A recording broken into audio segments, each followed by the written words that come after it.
PM.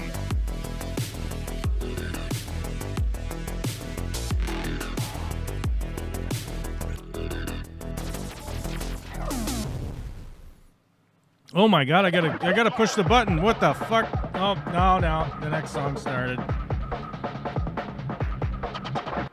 Oh my god, I forgot to push the button. I was ready to push the button. I completely lost track of how long that song was.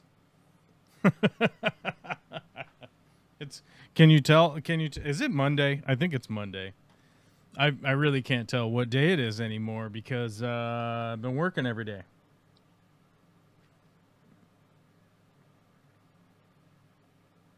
I've been working every day. I've been doing this 7 days a week to try and finish up a big project I've been working on. And I'm kind of tired, and I can't remember that it's Monday. I don't even know that it's Monday. Does anybody know that it's Monday? I think it's Monday. Let me check. Oh my god, it's Labor Day. It's Labor Day, Labor Day. Celebrate the workforce.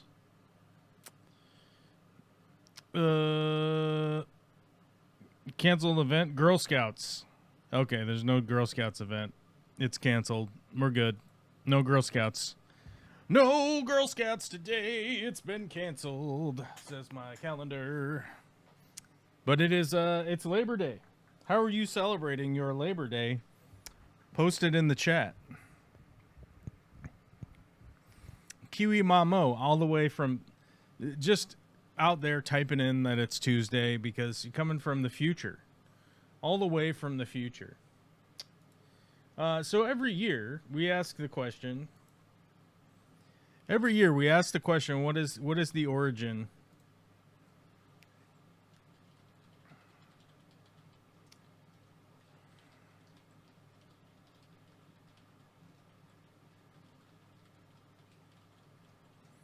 We got to look up what is the origin of Labor Day in America because we do it every year. This is a yearly, annual thing that we do around here. We look it up, and the reason that we go to look it up is because we don't want to misquote ourselves, right? Labor Day originated from the late 19th century labor movement, which sought to better working conditions and a holiday to honor workers, with the first celebration in New York in 1882. While a federal holiday was sought, the 1894 Pullman Place Car Company strike and subsequent violence prompted President Grover Cleveland to sign legislation making Labor Day a national holiday to appease the working class, which once again, we have pretty much everything to thank for the laborers and nothing to thank of the oligarch class, right? But of course, you are expected to log your 50, 60, 70 hours a week laboring so that the oligarch class can extract a meaningful amount of monetary gain from your hourly labor. Otherwise, we'll take over the military and we'll just push soldiers outside everyone's door with the explicit instructions to just fire on anybody who's not laboring productfully.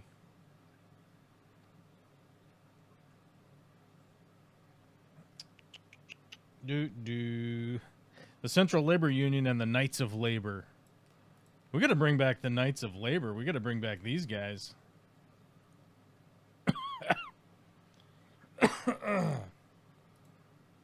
My God, something went down the wrong pipe.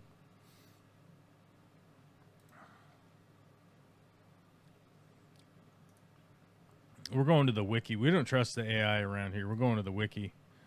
We're going all the way to the wiki. We're going all the way to the wiki.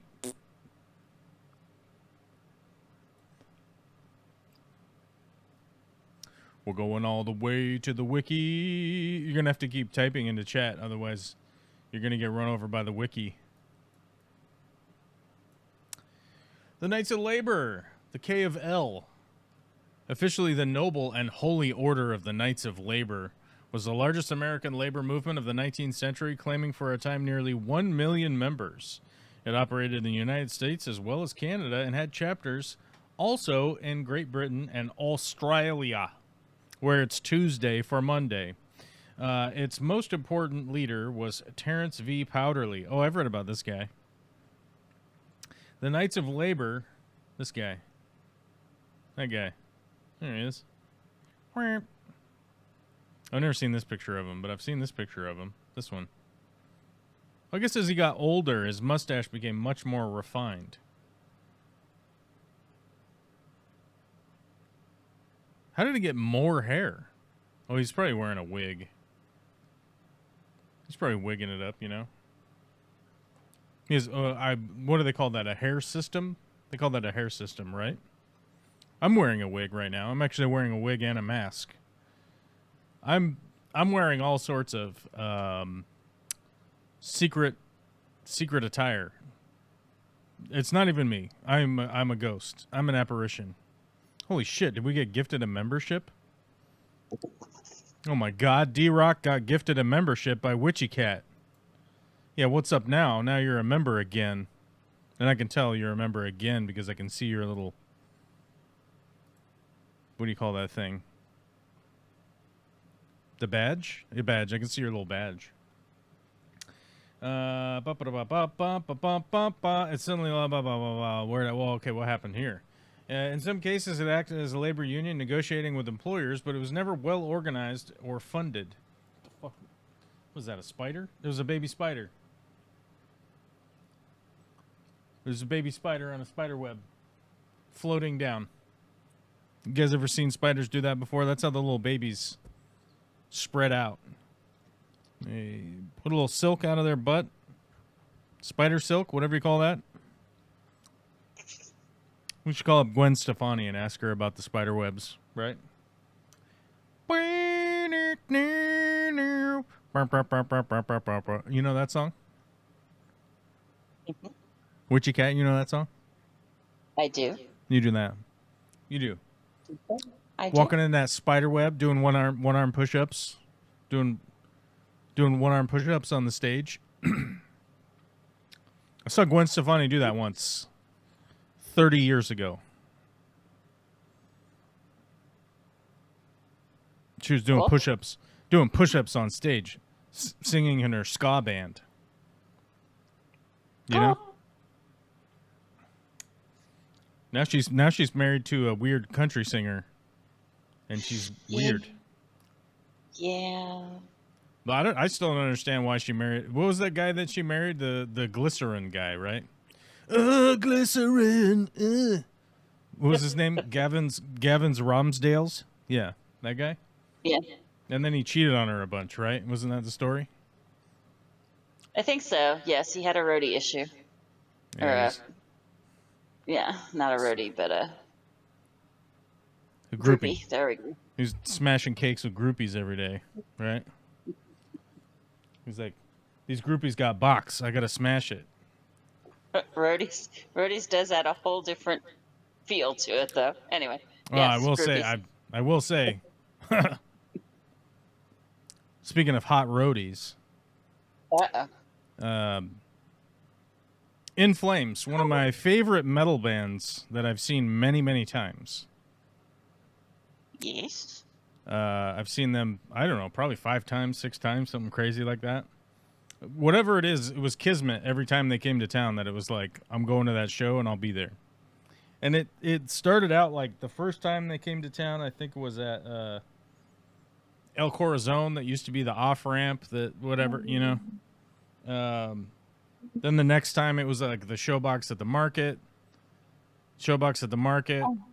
Then somewhere else that I can't remember. Tacoma somewhere in Tacoma. Or Everett. Maybe the Everett something. Okay. But then they would play the Showbox Soto, which actually is kind of a big rectangle of death for music. Yeah, it's not one of the better things. Yeah, the Showbox Soto was not designed as a music venue, like at all. Not even vaguely. It was designed as a expedition center, or not expedition. What do you call that? A showroom? Yeah, like a, you know, like when they do the boat show or the RV Expedition show. hall. An expedition hall, yeah. Is it expedition? Is that right? Yeah, that is correct. It feels weird. It feels wrong to say that. Convention or expedition hall, yeah. Both of those apply. I guess convention sort of makes more sense. But yeah, like a smaller, it was supposed to be like a smaller convention hall type thing where, like, you know, if there was like the dentist's convention, you know what I mean? Whereas like we don't need a whole stadium, but we need a bunch of space for the dentists to come. And there was a bunch of little car shows there. Like, you know, like some local collector had died and they were auctioning off this guy's lifetime of cars that he collected. You know, it'd be like 50 cars or something like that. You know. Anyhow, that business was a bad business idea because they went out of business. They were like, fuck, we don't have any money. We got to go get more oligarchs to back our new idea. Right.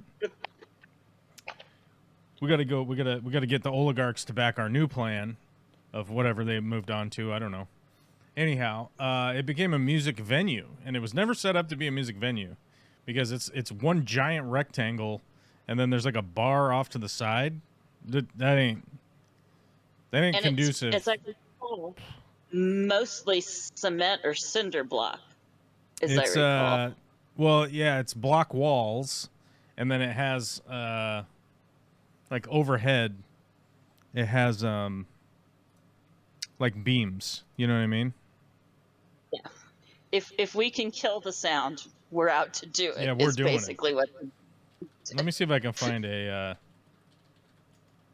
Let me see if I can find an image of the interior. Images. Yeah, this is like absolutely. Yeah, see, this is what it was initially designed for shit like this. If you look at this, I don't even know what this is. A mini golf. They have like a mini golf thing set up in here of some kind. So it's brick walls. If you look at this picture right here, it's brick walls. It's a big long rectangle, and then it has this open air above it. Because at one point in time, this was like a manufacturing facility of some kind. Then it has center stage is right here, and it's just concrete floor, and then it has these beams up above. This beamwork, admittedly, this beamwork is sexy from the standpoint of like, I wish I had a house that had these big ass beams up in the up above. But I'm not rich, so I don't have that. And then it has a bar off to the side. It makes no sense. Wait, this is Showbox at the market. Oops. Yeah, here's the bar off to the side. The bar off to the side is just like this cutout. Anyhow, really? yeah. Oh, here's a great image of it. It's like the bar is off here at the side, and then there's a bar at the back. But this bar area is just flat. This is a flat wall reflecting sound off the back. And it's just this giant rectangle. And I think the upside to this is that I think you can, for general admission, I think you can fit like 4,000 people in here or something crazy like that. They sell a crazy amount of tickets to this space. And it's just asses and elbows, I'm telling you. You're just in there with humans. Yeah, it looks like this.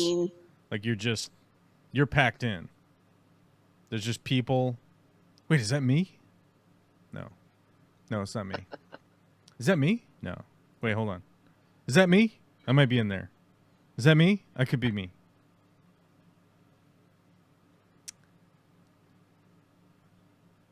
What are these people doing? What are they doing? Anyhow, so Sweating. to continue my story about the roadie, I want to see if I can find a picture of her.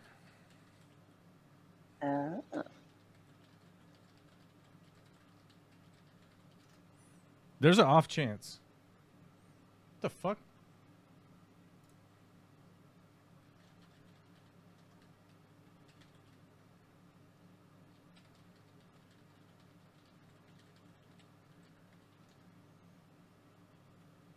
What is this?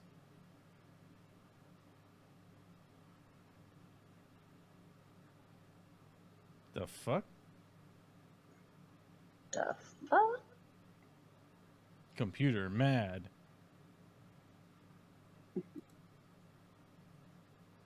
Just when you thought it was safe to do software updates, it wasn't. Just when you thought it was cool.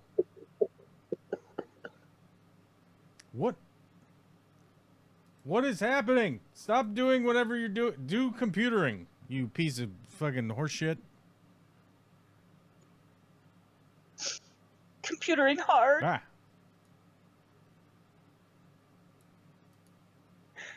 Hold on. We might be onto something here. Okay.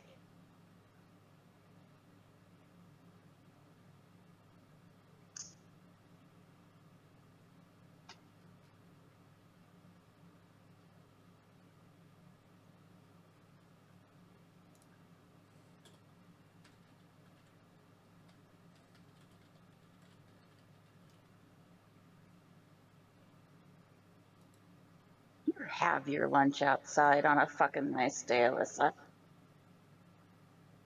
Damn straight.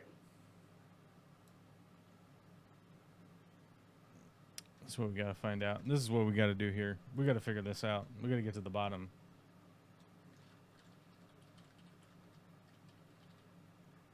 Dig deep. We're getting to the bottom of the computering or the roadie story?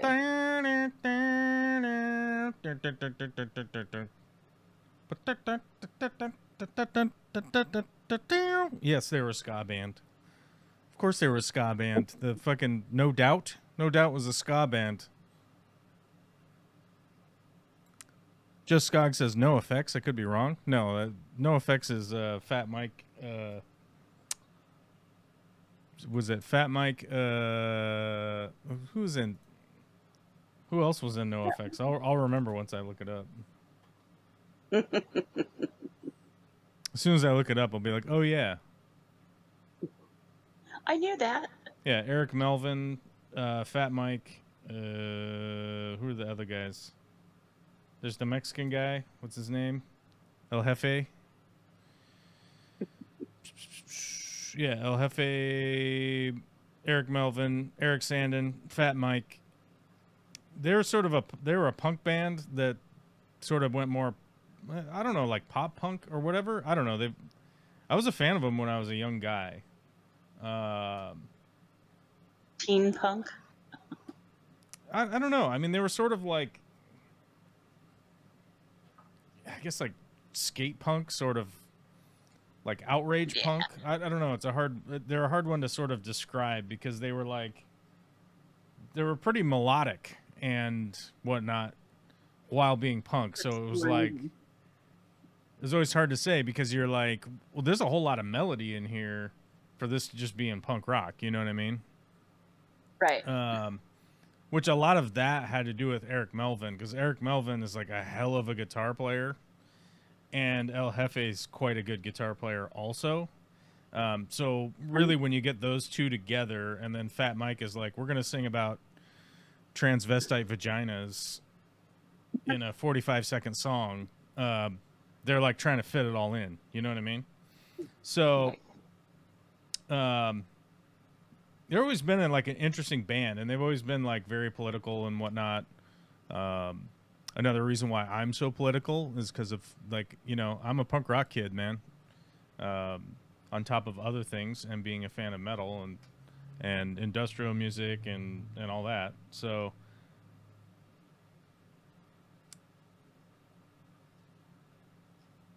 you know, what's that? Oh, nothing. I was just riffing on the Toys R Us versus punk rock. D-Rock says El Jefe is in the Aquabats now. Yeah, I heard they have announced their retirement after 40 years of playing.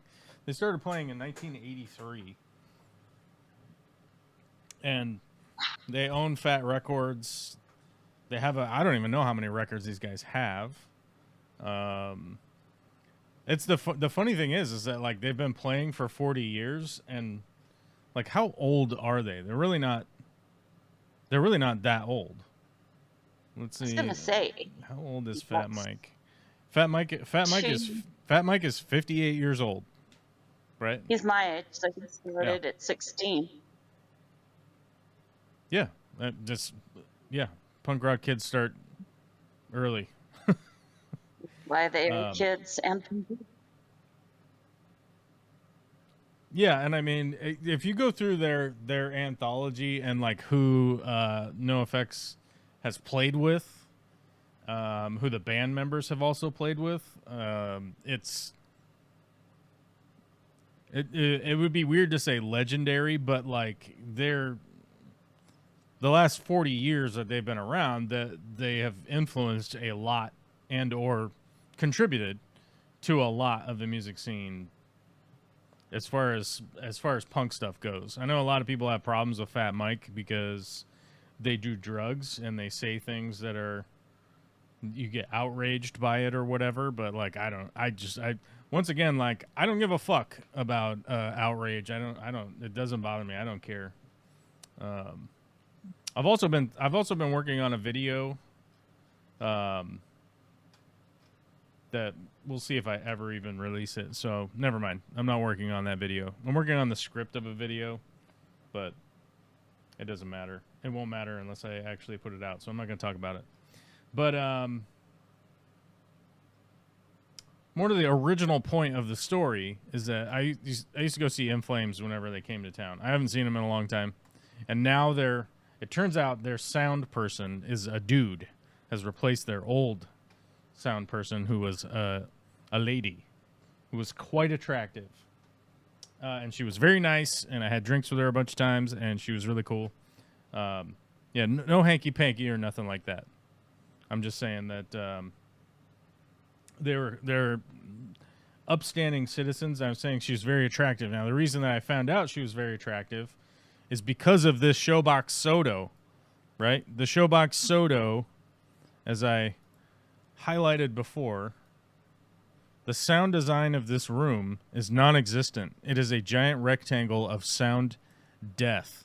So if you stand over here, You have fucking no idea what the hell is going on. If you stand here, you have no idea. You could probably, if you're right in the front, you probably have a good idea of what's happening. But if you stand back there, if you stand over there, if you stand over there, there's all these areas where the sound is, it's nightmare fuel. Like it's like everything's reverberating around in here all crazy, dying off. You know, it's like you'll be over here and you can't hear the drums.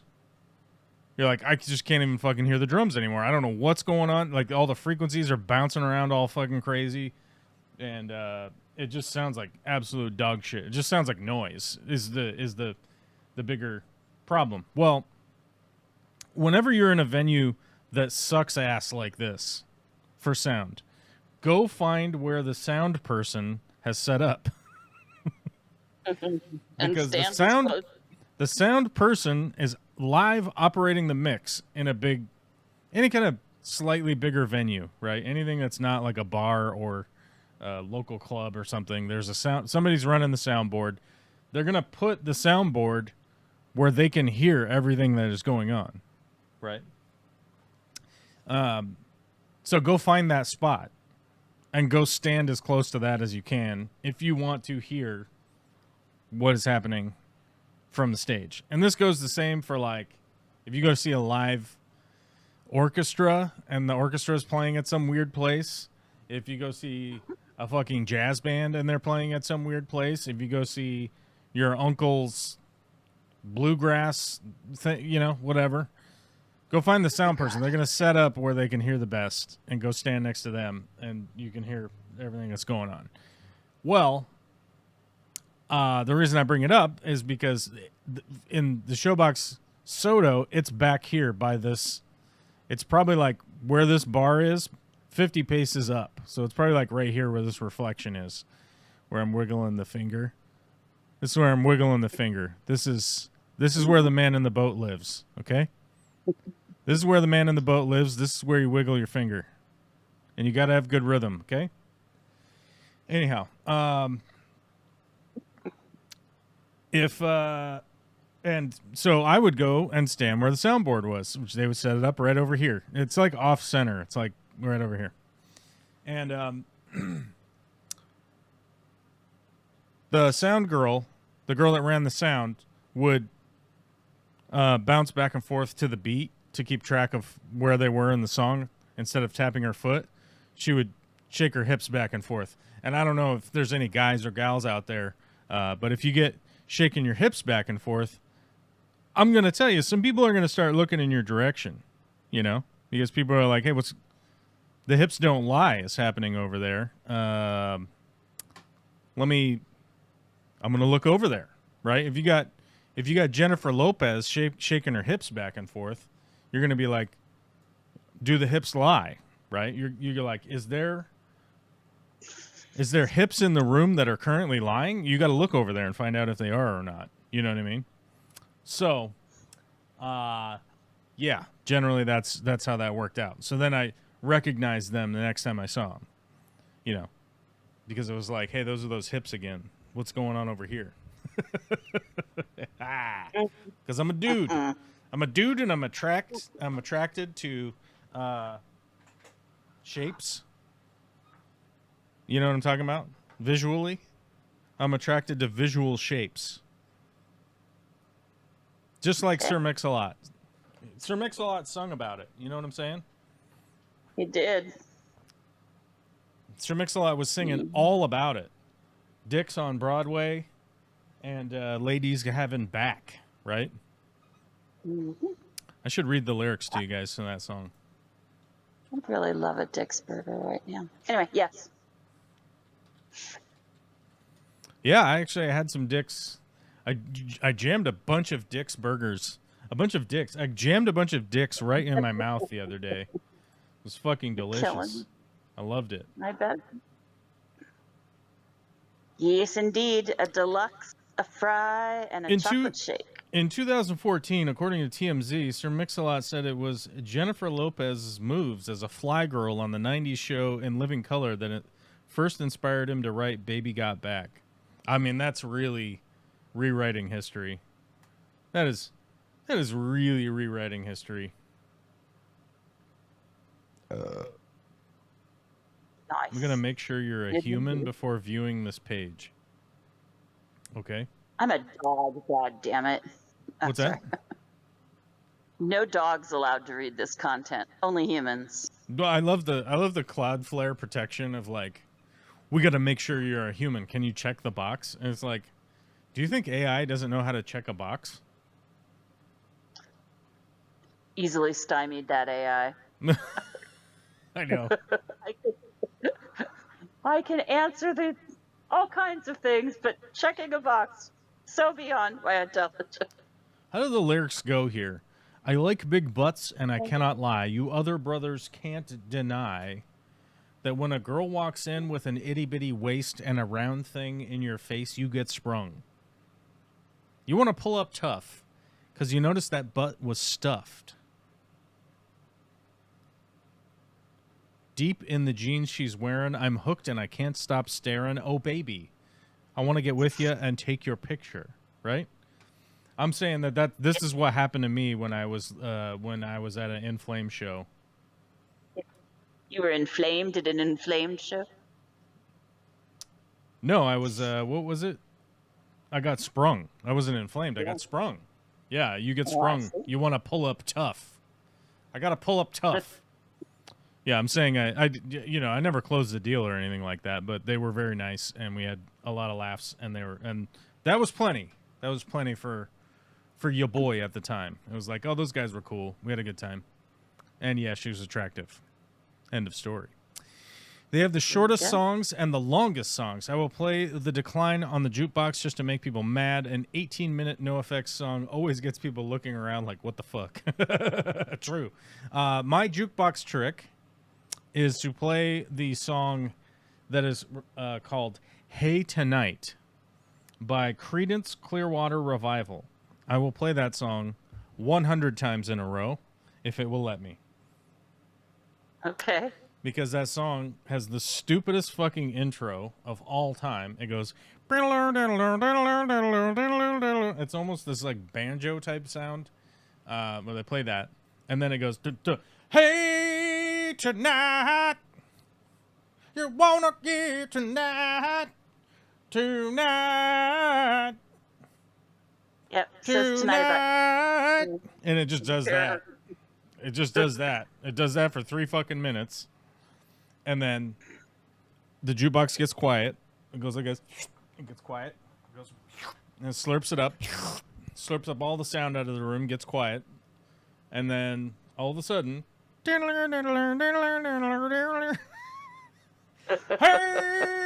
tonight. Yeah. And you're like, oh, fuck. And then it keeps happening, and people start to lose their goddamn minds. It will start bar fights. I'm telling you. Am I a genius for it? Maybe, but I did accidentally happen upon it. I worked at an insane greasy spoon diner that you get to yell fuck at customers and shit. And it had an old 45 jukebox that only had 10 records in it. And if you know anything about 45s, they only have one track on either side. So there was 10 records. That meant there were 20 songs that you could play. One of them was The Final Countdown. Who did was it Styx? Was it Styx that did The Final Countdown? Europe. God, same fucking band, by the way, right? The Final Countdown. Right. And, yeah, horrific fucking song. So then I would play Hey Tonight with my work authority. Because I had the skip button. I would take Creedence over Final Countdown. Here comes fucking Hey Tonight.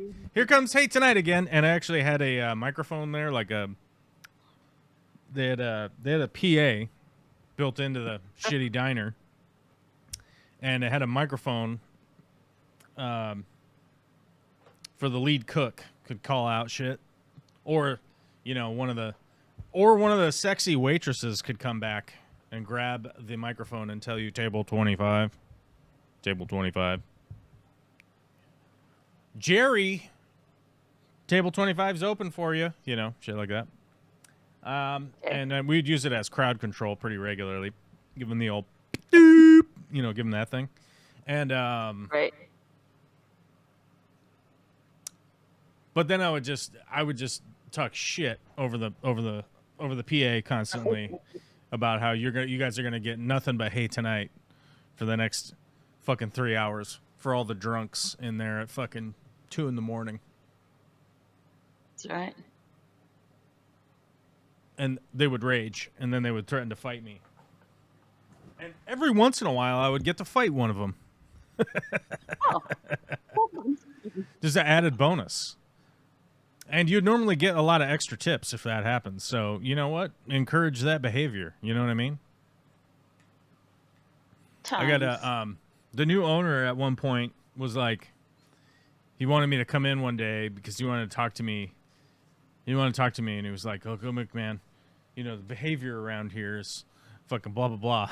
I said, "Hey man, you want people to behave a certain way, you go ahead and do that thing where you open up your fucking checkbook and you start paying people instead of forcing everybody to work for tips, because you're talking about running a place like here. You're talking about running a place here that's like Coyote Ugly, right? Of the diner scene for the drunks after they've already been drinking all night. And we're all reliant on working here of getting cash out at the end of the night.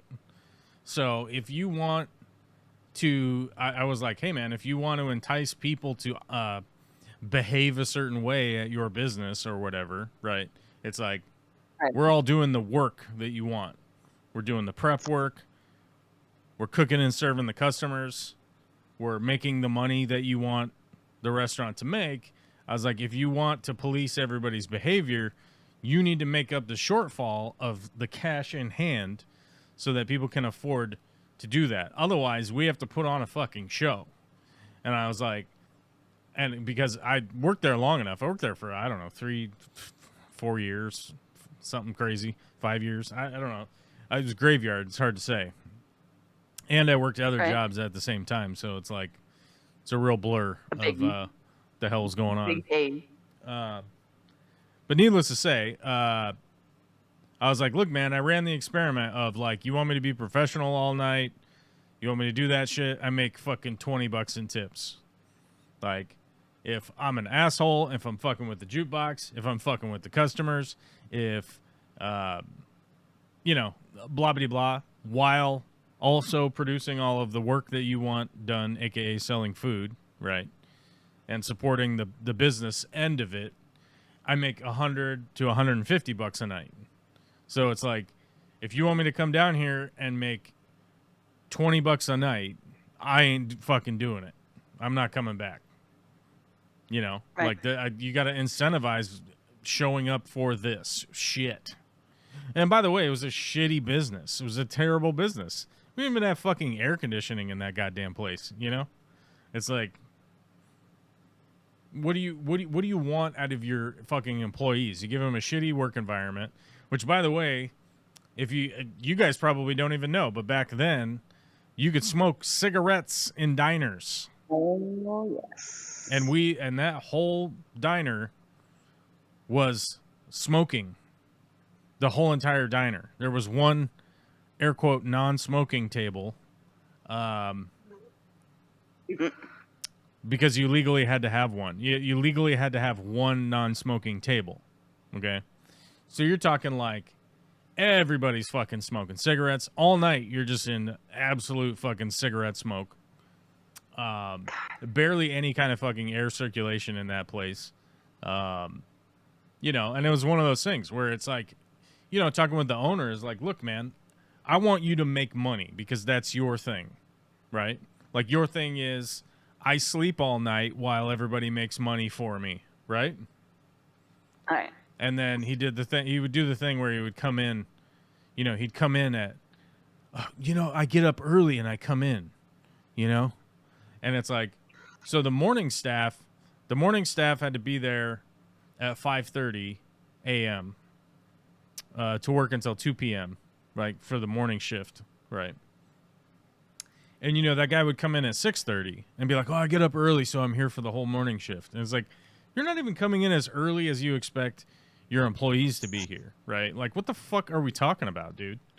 Like, it's great. Great, you got out of bed. Like, woo, you know, like we're here all night making you money, you know. Now I want bottomless hash browns and a 13-egg omelet. 12 egg. Well, sorry, my bad. Yeah, 12 egg. It's just a regular dozen, not a baker's dozen. That was where I had my wedding breakfast. Yeah, well, and that was the weird thing. So it was between Beth's Cafe and the Hurricane, which used to be the dog. What was it? The Dog Pound or the Dog House? The Dog House or whatever. I've eaten it all. And the Mecca and the Price Point. We might as well toss them in too. Well, yeah, and it was the funny thing is that like because the Hurricane got bought also, right? Yep. But it was all the same shit. So, you know, certain nights when the Hurricane didn't have like a worker, you know, they'd be like, "Do you guys have somebody? Can you spare somebody?" And it's like, "All right, yeah, I'll hop in a cab down there. I'll hop in a cab down to the Hurricane. I'll just go work there tonight." You know, even though it was different owners and shit. Right. It's like totally ridiculous, but very incestuous group of restaurant workers. I'll tell you that. Everybody had a finger in somebody's hole, if you know what I'm saying. Mm-hmm. But yeah, I don't even know how I got sidebarred on that. I forgot. Totally forgot. I don't remember. Oh, it's because of the jukebox thing. It's because of the jukebox thing. And yeah, and I used to completely fuck with the jukebox, and people would tip me because I was fucking with the jukebox. They're like, please stop playing Hey Tonight. And they would like give money, and I'm like, money's not good enough. You can't buy me with money. You can't buy a fight, and you can't buy me with money to not fuck with the jukebox. I need a left hook. Oh no, I need more money. Yeah. But then the funny part is that like somebody would tip $5 or $10 or something, you know, because they were hammered, right? And they'd be like, "Can you please stop playing Hey Tonight?" And they're like, you got it. And then wait like 10 minutes and then start playing Hey Tonight again. Which, by the way, all the other drunks think that that's amazing because now you're fucking with that guy who was like, I got him to stop doing it. Like he didn't stop, you know. So it was all in good fun. But it was on a very dicey strip of road in the old Seattle area, which once again, I will constantly tell every person in the world via the internet is that every city is going to have some derelict areas. It does not matter what you do. It doesn't matter how much you deploy neighborhood watches and police forces. No, the National Guard. Oh, those guys too. It doesn't matter how much you deploy the National Guard. It's an abject waste of money to do that. Yes, neighborhood watches are effective. It's part of the community, as the community watching out for each other. And you know why that's effective? It's because there's a whole fucking bunch of them, right? If all of the neighbors and everybody in the area are keeping an eye on shit that's going on and either going towards something that needs to be addressed, like, hey, someone's stealing my neighbor's bike, instead of just walking back inside, you can go out there and help intervene in a situation if you have something like a neighborhood watch or a community group that is working on the area. That does work. Police sort of works. Police kind of works as a potential deterrent, but most likely only a punishment, right? That's how the entire system in the United States works. Our law and order. When people say that they want to back the blue, right? If people want to say we want crime to go away, we want crime to stop. It's like, well, we have a punitive system that once we prove you've committed a crime, then we're able to punish you for the crime by removing you from society, aka putting you in jail or putting you in prison, or community service, or you have to pay money, or you have, right? We have a punitive system, right? That doesn't prevent crime from happening. It catches crime from happening, right? Which, that's why I'm saying, if you're talking about a 3-tier of like building a community, the best way to do it is with the community, right? There are a whole bunch of us, right? My neighborhood alone has, I don't know, 1,000 people, right? I don't know. I'd have to look it up. But let's say there's 1,000 people within a 2-mile radius or whatever. How many police officers? I'm going to ask Witchy Cat. How many police officers do you think are in the 2-mile radius? Because I actually know this answer. One maybe. One maybe? One maybe. How could there be one maybe? I don't live in Oroville. I don't live in fucking Right. Twisp, bruh. I've been 5. Is that better? 5. Yes, that's better. That's better. But there's normally 2 cops per car, so I'm gonna clue you in on that one. Oh, all right.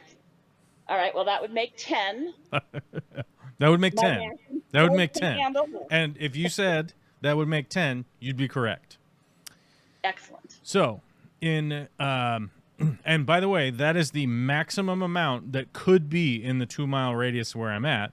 Although those 10 police officers, aka 5 cruisers, only they operate in a.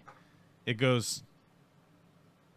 Fuck, I don't remember this part exactly. I think it's 18 miles by 11 miles is what he was saying.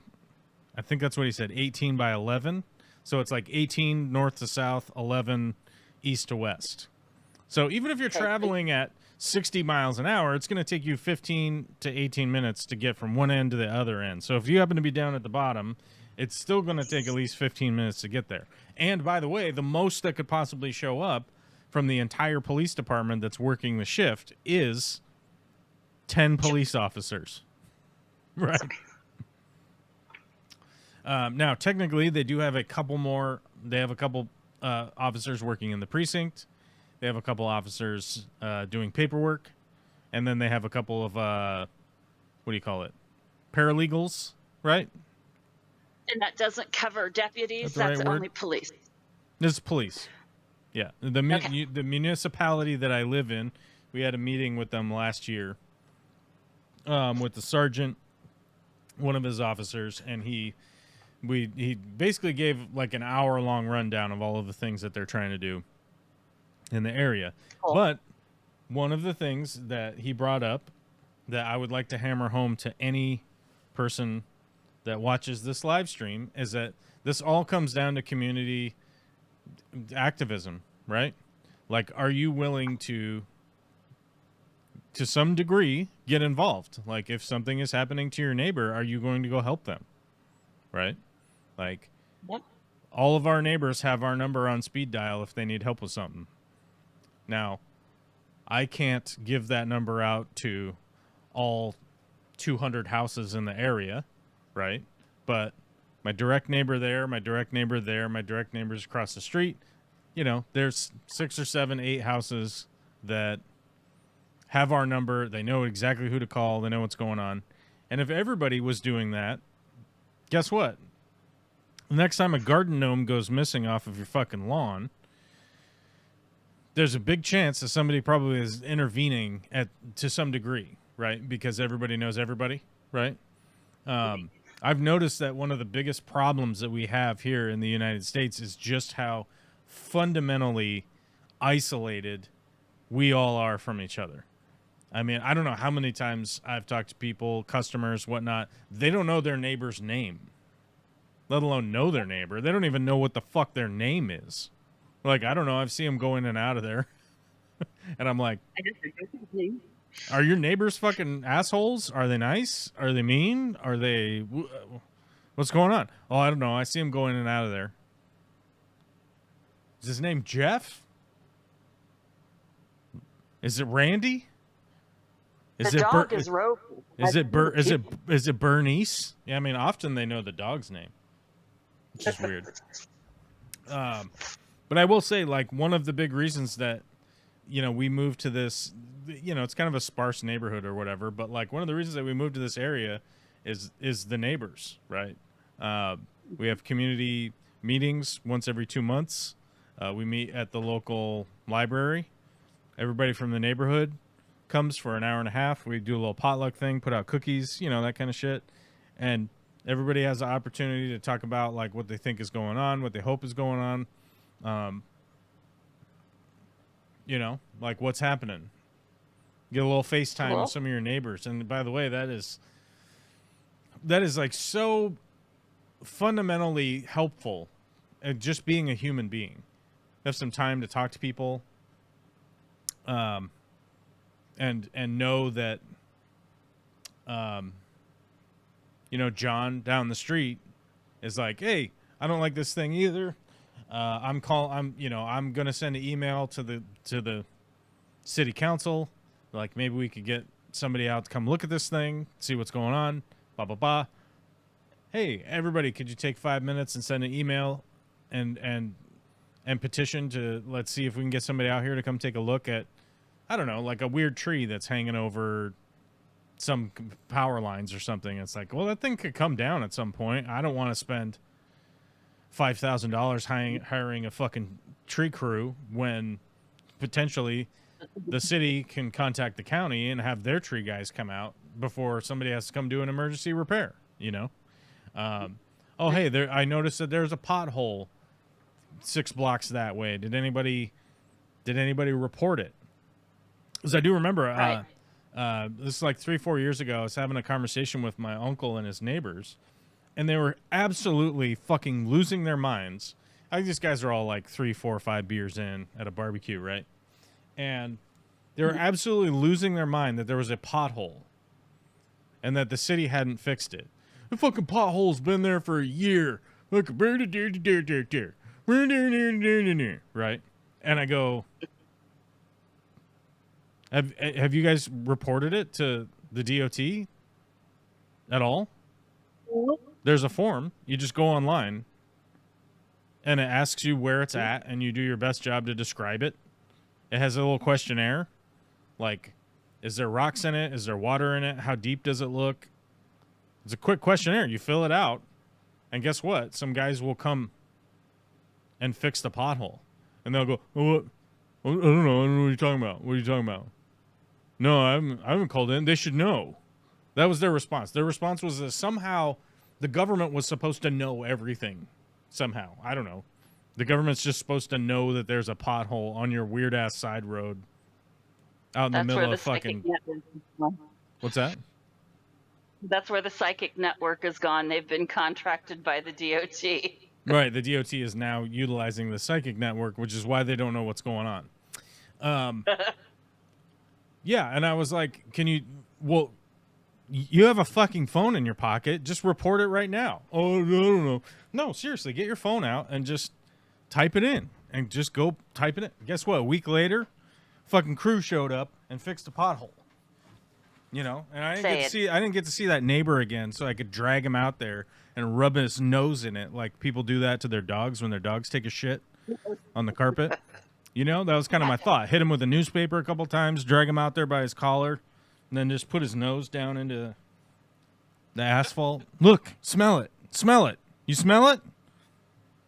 How about be a contributing fucking member of society and fucking report stupid shit? Right? That's civic duty you smell. Yeah, you smell the civic duty of like, there's a pothole, the road's degrading, I better let somebody know. It was so weird. Somebody hit our, it's like a stop sign down the way. Mm-hmm. And somebody, I'm guessing it was an accident. Looking at my security camera, it didn't look exactly like an accident, but whatever. Let's call it an accident. Because I have a security camera that looks way down the road. I'm guessing drunk driver with a trailer, Damn boats. They never anyhow, go where so you want. I call in because I was like, hey, I don't see This is like the next day. I was like, I didn't see a damaged sign thing on your website. And the lady was like, oh, it's on there. And I was like, I'm sorry, I couldn't find it. And she's like, oh, if you scroll down here, look at that, then you can do it there. But she's like, I got you on the phone. I just let me know where it is. And I was like, well, here's the crossroads, and the stop sign got damaged by somebody. You know, and she's like, oh, was it you? And I was, no, fucking, you rude bitch. I started screaming at her. I started screaming at her. I said, listen to me. You work for me, you bitch. No, I'm just kidding. She was just joking. Like, oh, did you hit it? You know, and I was like, no, but it is down. And I'm like, do you need me to go fix it? And she was like, no. It was pretty fun. But turns out there is a thing once I looked at it further. So I can admit that I'm stupid, but I also was on the website and there was the phone number with the highlighted automatically dial it. So I just clicked that. And then there was like a 1 through 10 thing where it's all click 1 for stabbings, click 2 for leaking gas line. You know, do you smell gas on your property? Call your mom and light a match. How far? Love you. Hello, Mom. I love you. Tick, tick, tick, boom. Right? Isn't that how that song goes? Yep. We talking about the community policing itself. That's an element of anarchy. That's right. I think I've done my wild rant on here a few times about that anarchy is not equivalent to chaos. No. Anarchy is not chaos. Anarchy is a form of self-governance. It's essentially what libertarians want. Libertarians essentially want anarchy, but they're scared to say that because they're a bunch of baby-brained Ayn Rand readers, and it probably shit their pants every other day. Maybe not every day, but every other day for sure.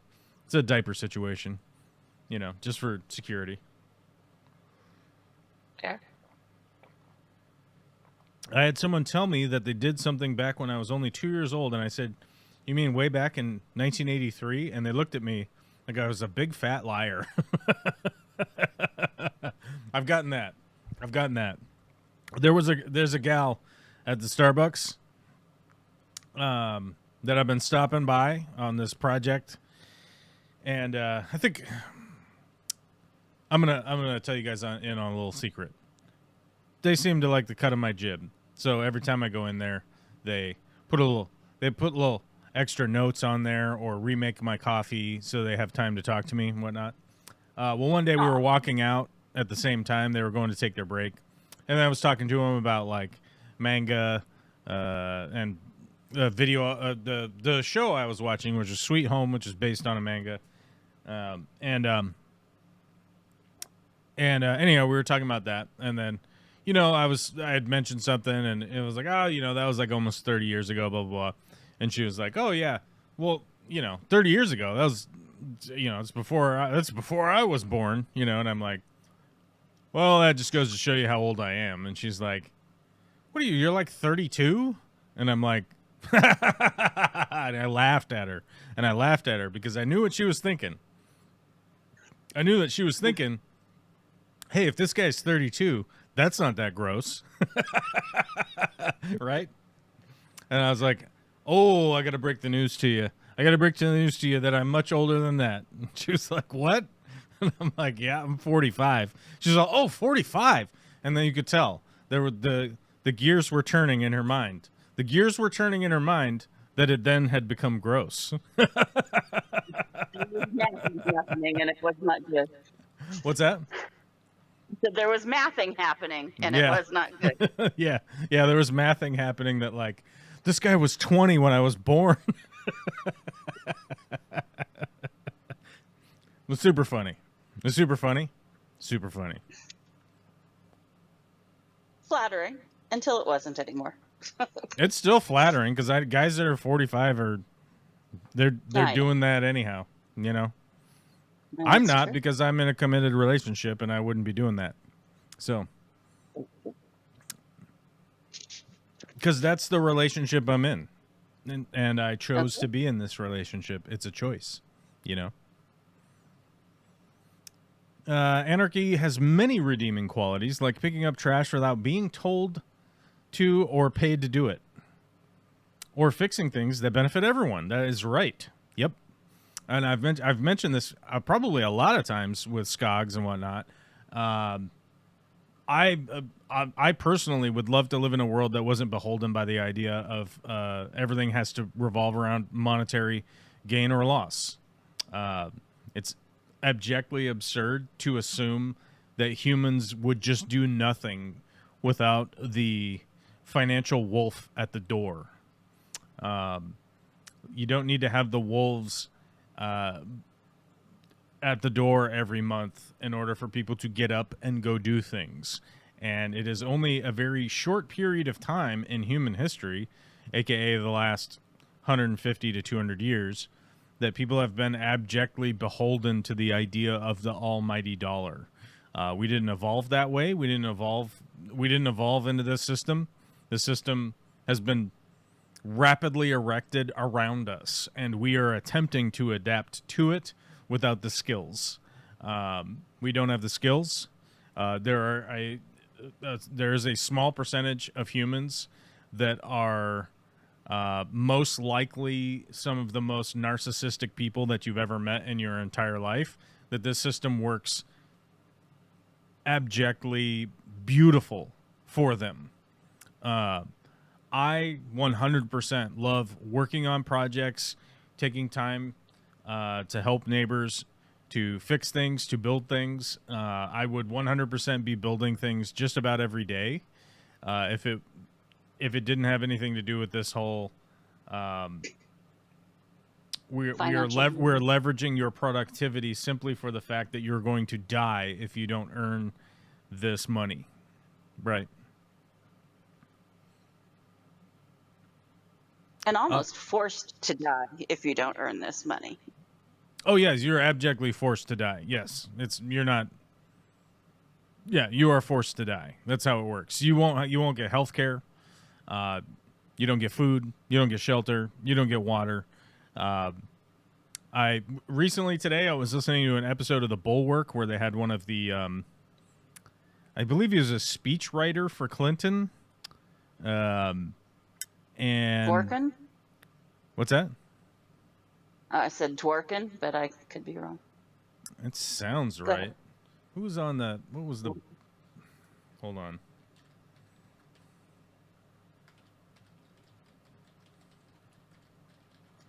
Let's see if we can't figure out who they are. Let's run over to. I have to give them my email.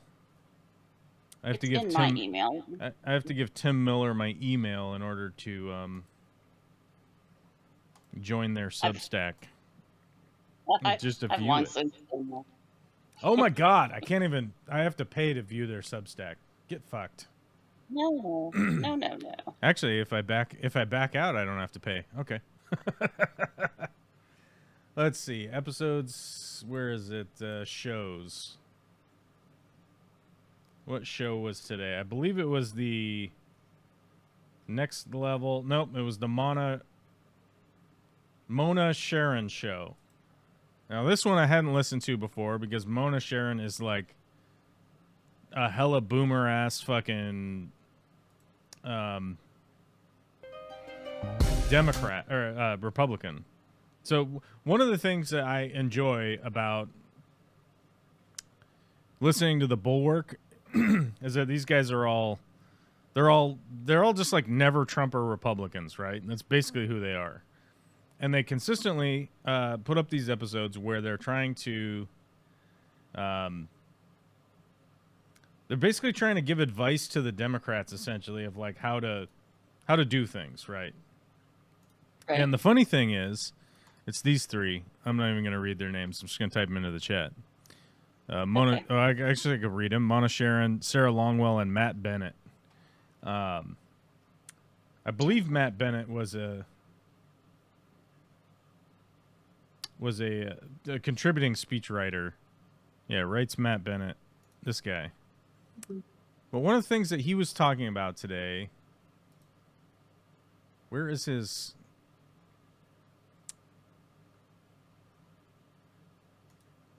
Where's his fucking bio? Where's your bio? Here's your bio for your boy. Where's your bio? Yeah.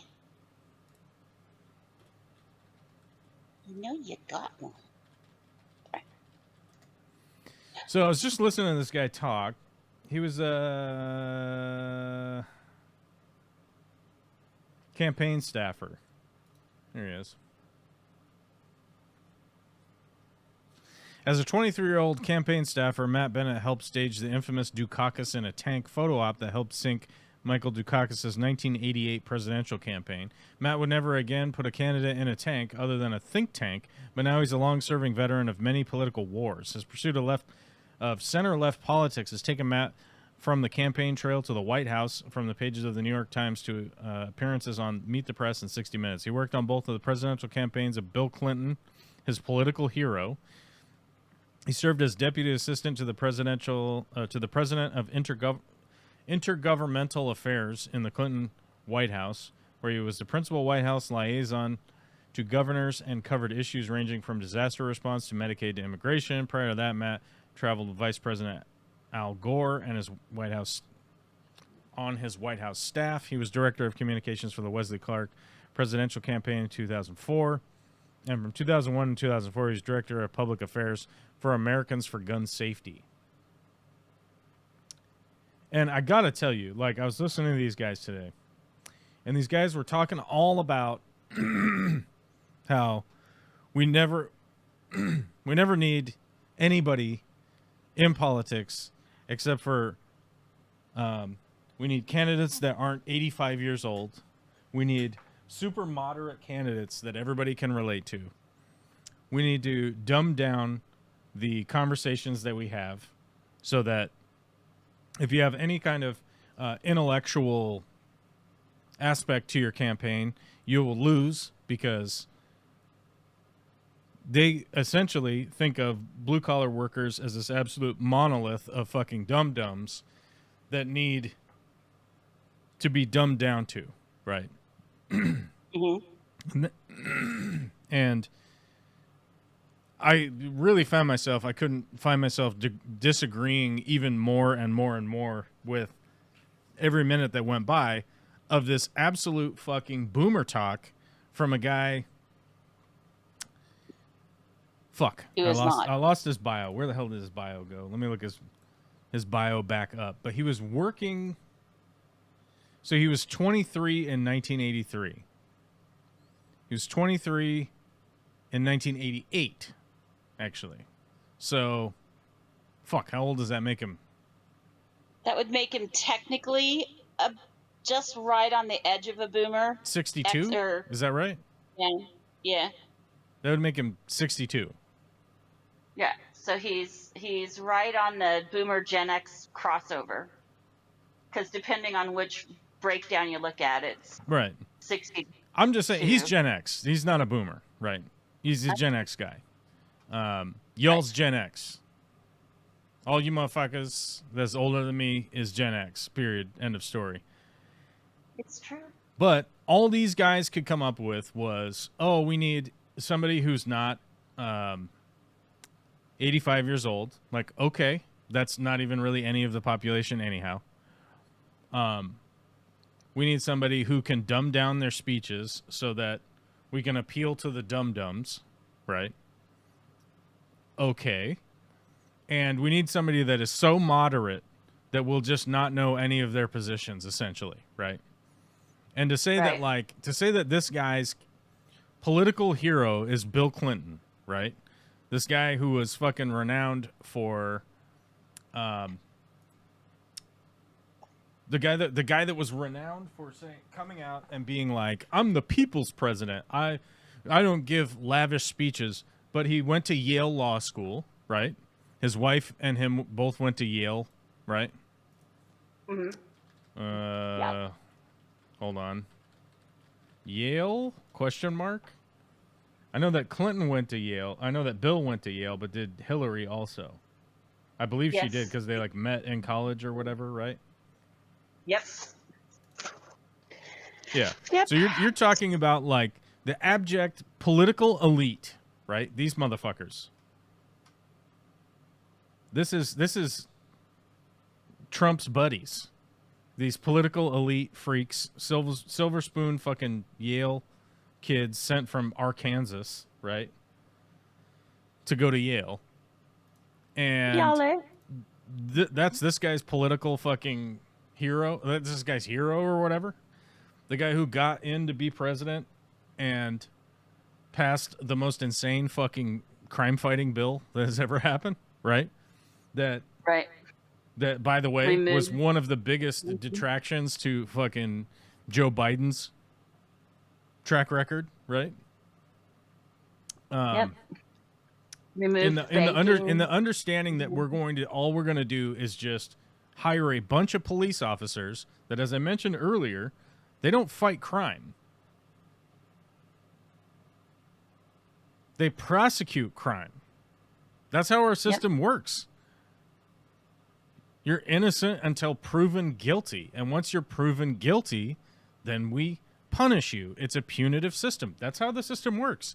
And if you think it works differently, Try reporting somebody breaking a PTO or trespassing. future crime, right? This isn't Minority Report with Thomas's Cruises, right? Like we don't have the what do they call them? The precogs? Isn't that what it was? It was the pre. I don't know. I never. Have you ever seen Minority Report? I really cannot stand Tom Cruise. You gotta watch it. You gotta watch it. You gotta watch it. All right.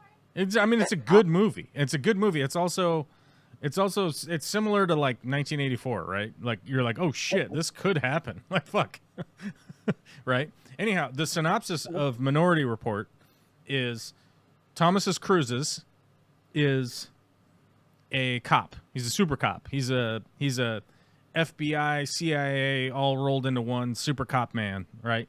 Jump off a building, karate chop a criminal in the neck, and win the day single-handedly, right? He's going to single-handedly disarm the bomb while inseminating your mom. You know what I'm saying? Like, it's going to happen. He's James Bond with a bigger dick. You know what I mean? On a shirt. And a haircut. Anyhow, similar to me, right? Anyhow, what his job is in Minority Report is that he gets these reports, they're called Minority Reports, from these psychic superbrain weirdos. This is the future where technology has come together and they're able to identify people that have precognition as to a crime that is going to happen. And then they get a report that's called a Minority Report. And then Thomasina Cruz goes out and he arrests the criminals before they do the crime. And so essentially what they're doing is they're prosecuting pre-crime before it happens. Now, So like pre-com. the plot to the movie is that guess who is Commits a crime. guess who commits a pre-crime? It wouldn't be Thomasina Cruz, would it? Indeed, Thomasina Jack with Cruz commits a pre-crime. They get a Minority Report about him, and he insists that he is not going to do the pre-crime. And so then, right? And then he's got to escape while everyone's trying to shoot his big dick off, right? All the other CIA, FBI, big dick James Bond guys are trying to shoot his dick off, right? And then he's got to escape, you know, and there's a lot of capers, you know, he's got to break into things, he's got to jump off a building, he's got to commit a lot of crime. He's got to commit a shitload of crimes to get himself off the hook for the crime that he never committed. Right?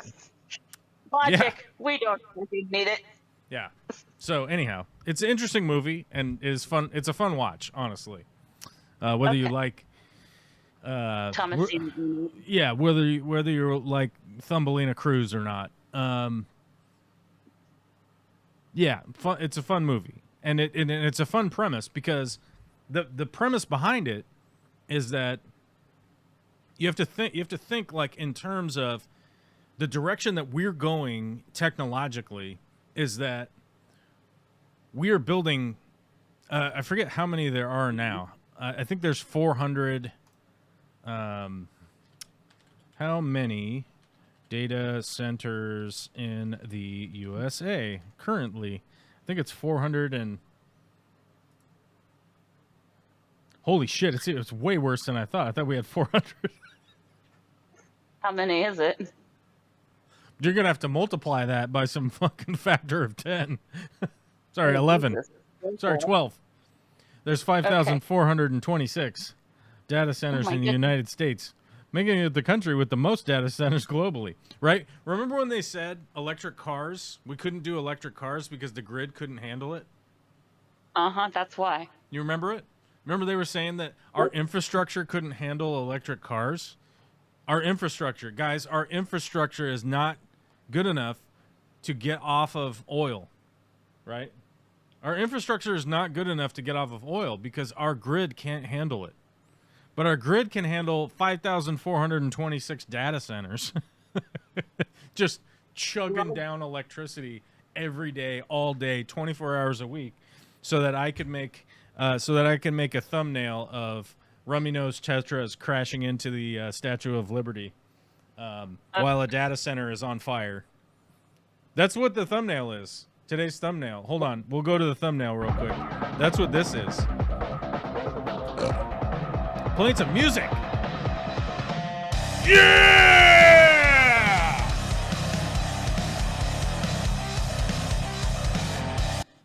Yeah, that's a data center being fed by 3 Mile Island while a school of rummy-nosed tetras attacks the Statue of Liberty. That's today's thumbnail. If you guys were wondering what I'm talking about, this is what I'm talking about. What up now? What up now? Did we get to the thumbnail in today's show? Damn straight we did, in the most roundabout way humanly possible. Thumbelina Cruz. Thumbelina Cruz style. Minorities reports. We're all going to be Jesus Christ. We're all going to be living in caves. We had to kick some stuff. We had to kick some stuff today because I didn't want that stuff over there anymore. All right. What was it? Fair point. It was a cardboard box with a fly swatter inside of it. That's what it was. It's ruined now. The cardboard box is ruined, folks. We've karate kicked it with our power, and everyone's sad now. It's just a reminder I need to break down that cardboard box because it's been in the way over there, and I got to get rid of it. I got to put it in the recycle. Because remember, the only way that the planet will be saved is if you recycle all of the plastic containers that you are forced to buy. That we can put it in the ocean in small, teeny, tiny ways. Then we grind it up and put it in your beef to increase the product, to increase our profits. We feed the plastic to the cows. We feed the plastic to the cows. Then the cows feed the plastic to you. Then your brain starts to fall apart and you sound like RFK Jr. That's right. Otherwise known as worm brain. And Dr. Oz. Yeah, he's also worm brain probably.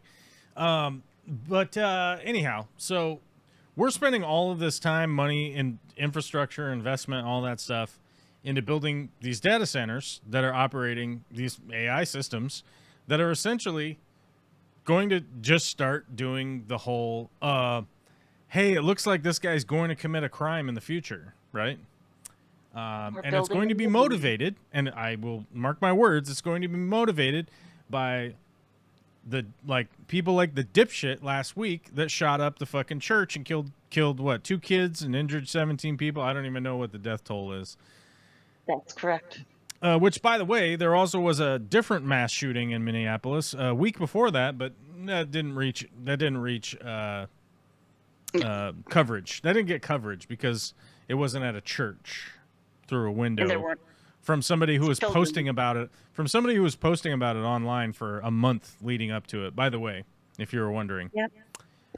So what is going to happen is that they're going to pass a legislation to have AI and Palantir start trolling the internet and just coming up with, oh, it looks like this person's going to commit crimes in the future. Then they're going to send the National Guard to your house and throw you in jail because they thought, oh, hey, because the machine told us. The machine told us that you were going to commit a crime, so we're going to put you in jail ahead of time so that you can go stay in jail for a while. And the only opportunity to do anything while you're in prison is go work for one of probably Palantir for between 13 and 18 cents a day. So you get to get out of prison and go be a slave and do labor for those guys for, 13, 80 cents a day, maybe $1.10 for the whole day. And then they put you back in there and then you get to live in prison. And that is the future. That's the future that we're looking at right now. D-Rock says, I'm surprised Trump hasn't linked the ICE raids with Minority Report. He hasn't, but the people that are puppeting him around, which, by the way, I don't even know if that guy's alive anymore. To be honest with you, I don't even know if Trump's alive. He hasn't showed up to anything in, a week? He was out Saturday. He was out Saturday golfing. Supposedly. He looked horrendous. We saw pictures. We saw pictures of some Trump-like person off in the distance. And we also saw that, I don't know if you saw this, but, hold on, let me find it for you. I'll forward it to you.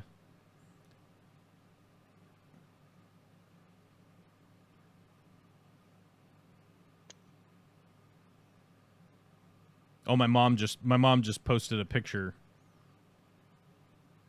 of Vicky and I at a something. I don't know where we were at. I'm wearing a suit. Vicky's wearing a dress. Sounds wedding-esque. Back when we were cute. Aw. Where is it? I'll just look it up on my computer. Doing it on my phone's fucking stupid. You guys are like watching me, like trying to find something on my phone. John Gruden, Trump, golf. So they posted, yeah. This is so funny. They posted pictures of Trump playing golf with John Gruden today, right? Huh? But John Gruden and Trump played golf 8 days ago. Uh-huh. Here it is. Can I look at the whole thing? Oh my God, we have to go to X. Great. The Everything app, otherwise known as Twitter. Twatter. So here's both the images side by side. So today, Donald Trump, the White House, was posting this. Great playing golf with John Gruden, a really nice guy and a true character. This was posted yesterday, August 31st at 8:49 a.m., which the images are from 8:23 when they played golf together. They're from a week ago. Pesky data. Oops. Oopsie doopsie. So I'm just saying, until I actually see that guy at a current press conference with actual people viewing what the hell is going on, I'm not believing it yet. I'm still on the fence if that guy is still around and moving around. Because all of the stuff that they're posting is all of this. Oh, look, we saw him. He was out golfing. Right? When is there a time that Trump doesn't go over and talk to the press? There isn't. There isn't a time where he doesn't go over and talk to press. True. So I don't know. I don't believe it yet. I don't believe it until he's actually in a press conference or something. Show up to something public where we can see what's going on live. Well, because look at this. Look at this image. This is supposedly him right? At Yeah, I the was gonna live. say the picture. This is him at the Saturday. live golf. This is him at the live golf course. I don't even know if that's He him. had a red hood on. I'm gonna be honest with you. I don't know if that's him. Is that an impersonator? I don't know. Is that a body double? Because I don't know how long I've been hearing from Trump supporters that there's a Joe Biden body double, and everybody was puppeting him around, right? Because he wasn't showing Right. up to things. Is there a Trump body double? Is that what's going on? And it's just somebody out there golfing? Is that why he didn't go up and go talk to somebody? I mean, modern day actors and whatnot can definitely dress up. And the photo of his granddaughter they posted was from 2 years ago. Yeah, I heard their old pictures. I heard their old pictures too. I don't believe it. Auntie K's Tarot says AI convincing people it's the next guru seems protective for the machine. Also, I heard they were old pictures. Also, I know that the John Gruden one was old because I saw it a week ago when somebody posted it, and I was like, "Oh, I'm putting John Gruden on the list of d-bags for sure now," because it was questionable before. It was a question before whether or not John Gruden was just kind of a douchebag football guy and maybe got pigeonholed for sending some goofy emails to people or whatnot. But he's out there golfing. He's out there golfing with Trump. Fucking, you don't have to do that, dude. You don't have to do that. It's all voluntary to do that. You know, Bill Maher going to dinner with Trump. It's all voluntary. You're volunteering to show up for it, right? Like, was somebody twisting? Was somebody twisting your arm? No. The most anticipated obituary in history. That's arguable. There's a few other candidates on that list. I would pick like what was this? Who's that guy? Oh, hold on. I gotta make sure. Which guy? I mean, there's one I'm thinking.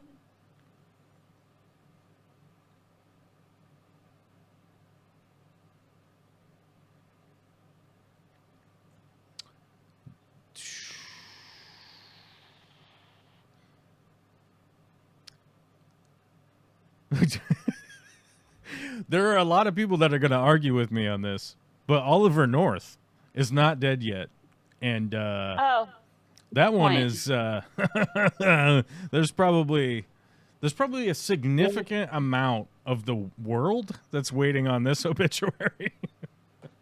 Yeah, a large chunk of Gen X, that's for damn sure. I'll tell you what, right? There are a lot of hated figures in history, is my point. And it was one that popped in my head. Like I know for a fact there's a lot of people waiting for that obit to come out. Get ready, Netanyahu, while we're at it. I mean, if we could just stick everybody on a plane and do it all, never mind. I don't know about any of that. I don't know what you're talking about, and I don't know what's going on with that comment. Nobody's going to be put on a plane. None of that's happening ever. I would like them to peacefully. I would like them to peacefully move on from this mortal coil while asleep, naturally. Naturally. You know, the same way that I wish Ted Bundy went out. Same way I wish that Himmler went out. Ted Bundy had not one but two brownouts as they attempted to take him out, which I still find ironically brilliant. The power brownout or what? Yep. Oh, Twice in the chair. They were about to flick the switch and brownouts happened and he got put back in the chair 3 times to get rid of old Bundy. Oh, was it really? I didn't know that. Yeah. Look how fucking good look how fucking good this tank is looking back here. I told you after months of surmising that I would power my way through the pain, and there were a lot of haters. There were a lot of haters out there. You know what I'm saying? There were a lot of haters out there that like that's not a way to do it, and I once again proved it to myself that it is nature. Nature can do it. Hold on, let me cut Let me cut. Somebody told me a little while ago, they said, your office looks like a meth lab. Remember that? I do. I'm going to cut some of the office off and give you a little extra fish tank today. You freaks. You fish tank freaks. You freaky weirdos. I still have some... I still have some I still have some gups in there. I need to get some more gups. My gups don't make it because my water's not hard enough. I got to add more to the water if I want gups to do better, because they can't breed. The ladies can't give birth very well.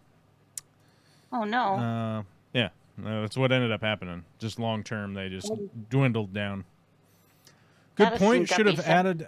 Good point. Should have added one of the most. Yes, one of the most. Yes, for sure. Yeah, I was just saying that, like, it's not the only. It's not the only. It's not the only bad guy. It's not. By the way, I've said this. This is the same. This is the exact same take that I had when Joe Biden was president. There's about 10,000 people that work in the administration, in the administration of any American presidency, right? There's a ton of staff. There's a ton of people involved to make that whole thing work, right? From security personnel to people that are investigating to people that are disseminating. How many people does it take to actually break down like what information really needs to make it to this one person, right? And I still, in my opinion, as I've mentioned this many times before, I feel like we are living in the absolute dark ages with having a single individual in charge of what? Anything. It's fucking crazy, right? Let alone 350 million people and the biggest economy in the world, and somehow overruling the other two branches of government that are actually occupied by people that were elected, right? The shit, it's fucking nonsense. It's fucking nonsense that there would be one figurehead. It's a relic of the past, and it's fucking stupid, and we should get rid of it. But, as I said before, with the Joe Biden presidency, is that, there's between, I think on the low end, 7,000 people, on the high end, 15,000 people that are all working for that whole administration, right? And so when I say that you're voting for an administration, you're voting for all of those people, right? And yet most Americans are like, I'm voting for the king figure. I'm voting for the individual. And it's like, yeah, but who are they going to be working with? Who are they going to be working with? Where are they going to get their staff from? How are they going to bring that staff in? What are they going to deem that staff should or shouldn't be doing, right? And one of the biggest reasons that I would say Donald Trump was a completely awful pick is that who was backing him up? Elon Musk, the guy who's doing fucking Nazi salutes, stealing people's information, how much litigation against that guy for breaking labor laws, builds factories in China, is an abject fucking probably drug addict, right? Like, fuck that guy. He's going to bring that guy in who brought in his goon squad that never even doged anything. They never cut anything. They went around and cut around the edges a few people, had to rehire people, fuck shit up, and all they were there was to steal our information. That's the only reason they were there. Strangely enough, they downloaded terabyte after terabyte after terabyte of all of our personal historical information, and then after that, called the president a pedophile and left, right? So, and then you want to go through the Heritage Foundation and all of the appointees from there, who have put together a 900-page plan to destroy the United States. Don't vote for that guy, because that's the people he's bringing along with him, right? Stephen Miller, who is clearly a fucking New Age neo-Nazi fucking character, right? Who's been on record multiple times as an abject liar who just makes shit up regularly. I've seen him I've actively seen him lie to the president in the Oval Office. And you're like, those are the guys he's bringing along. And you're like, that's bad. Even if you wanted whatever it is that President Trump claims to want in the moment, because he's a fucking 80-year-old, 8-year-old, right? Even if you thought that somehow, like, whatever it is that individual was going to do, his whole administration isn't doing any of that. They're dismantling, they're capturing, and they're obstructing the U.S. Constitution, right? That's all they're doing. We did get a $10 super chat from Alvin for a cup of Joe for you and your wife, and hopefully a milk box for the baby girl. Thank you, Alvin. Very much appreciate it. Love having you here. Love having you as a part of the community. And thanks for the $10, man. Although, you know, 2 coffees and a milk box is more than $10 now, I'll tell you that. Mainly because of tariffs implemented by one individual person who can't even fucking get his tariff policy together. We were supposed to have 90 deals in 90 days. We have none of that. None of that has even happened. We're destabilizing the dollar. We're devaluing the dollar to eventually drive us into an abject fucking depression so that the oligarch class can take over everything, which they pretty much already have, but they're going to just throw the Constitution in the garbage, take a piss and shit all over it, and rewrite the whole United States as best they think they can. I was just in fine taco form. I'm pretty sure we've made the same deal with the same country several times. Maybe not quite 90, but oh, multiple times. You know, it's like from the standpoint of, you know, Donald Trump getting into office and then bad mouthing the USMCA, right? Who did this? This is the worst deal that's ever happened. Dude, it's your deal. It's the deal that you did last time you were president.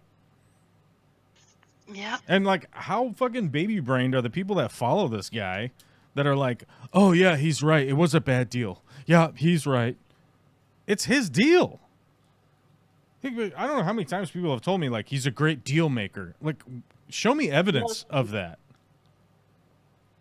Like, show me evidence that he's a good deal maker. He's not making good deals. I don't know what the fuck you're talking about. And by the way, he comes in and then talks shit about his own deals that he did. Right. And you just believe him. How the fuck do you just believe that? The What? people that he put in place that are still there. Yes. Oh, I mean, to come out and talk shit about Jerome Powell, about how Jerome Powell's the worst, the worst appointment to the Fed ever in history. This guy's the worst. This guy's absolutely the worst. It's ridiculous this guy's even here. Donald Trump appointed Jerome Powell. It's his appointee. You got to pick out of everybody in the United States. Yep. And he appointed Jerome Powell. And then now he's like, this guy's the worst. It's like, it's your guy. What are we doing? Hello. Oh, my God. We got a $10 super chat from Just Scoggs to cover the tariffs.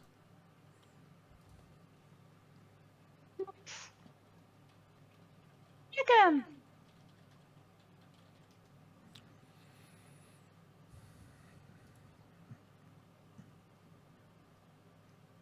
$90 meals in 90 days. 90 meals in 90 days. That's right.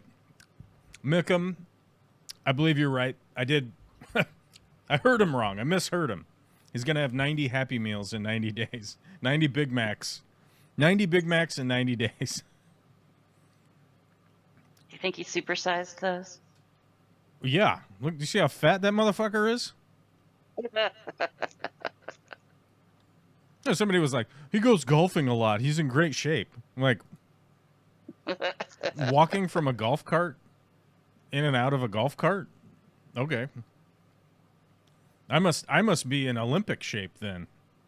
I must be like a fucking Olympian at this point, right? That's right. Canada will recoup the money lost from Trump's tariffs. Tariff man not looking so smart now. From Steve Stacks. I mean, Trump never looks smart. Trump looks abjectly Stupid. It looks like he was kicked by a mule at times at this level of intelligence. He's a fucking idiot. People say Yeah, I'm not. he's People say I'm not supposed to say retarded anymore, and I got to tell you, I was thinking about this a while ago, so and hard. I understand like where people are coming from on the standpoint of like, you know, it's like, oh, you're making fun of mentally handicapped people, and I swear for the life of me, for the life of me, I never understood it as a term of making fun of like people with Down syndrome or whatever, right? Like it was never that when I was a kid. It was another word for just saying idiot or stupid or whatever, right? So it's like if you say idiot, who are you making fun of, right? It's like, huh, somebody out there is an idiot. Which, by the way, I wanted to look up the definition of idiot.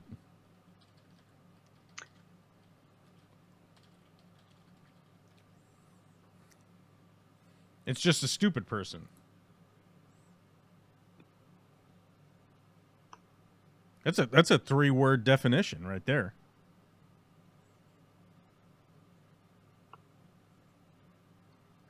Middle English, denoting a person of low intelligence via Old French from Latin, idiota, ignorant person.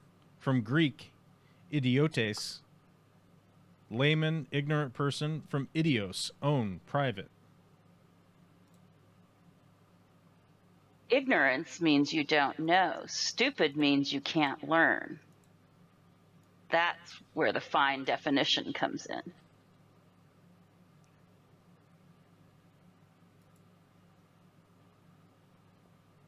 Let's see. If you say somebody's a fool, a jerk, a moron, a nitwit, stupid, twit, we need more. We need more.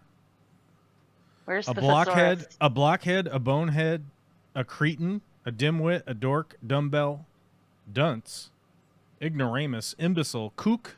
What's a kook? Oh, a kook, like a nutty old kook. A muttonhead, a nincompoop, a ninny, a pinhead, a simpleton, a tomfool. Are you a ninny? In there. Are you a ninny? I am not a ninny. You dork. You whale penis. I am not a ninny. Whale penis. What's a clodpole? Clodpole. I don't know. Can you hear that? Clodpole. I'm saying I've it never right. heard that. Clodpole.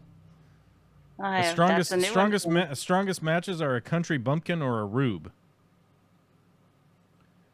Which only goes to prove that Okay. you are indeed a ninny, a lackwit, and a clodpole.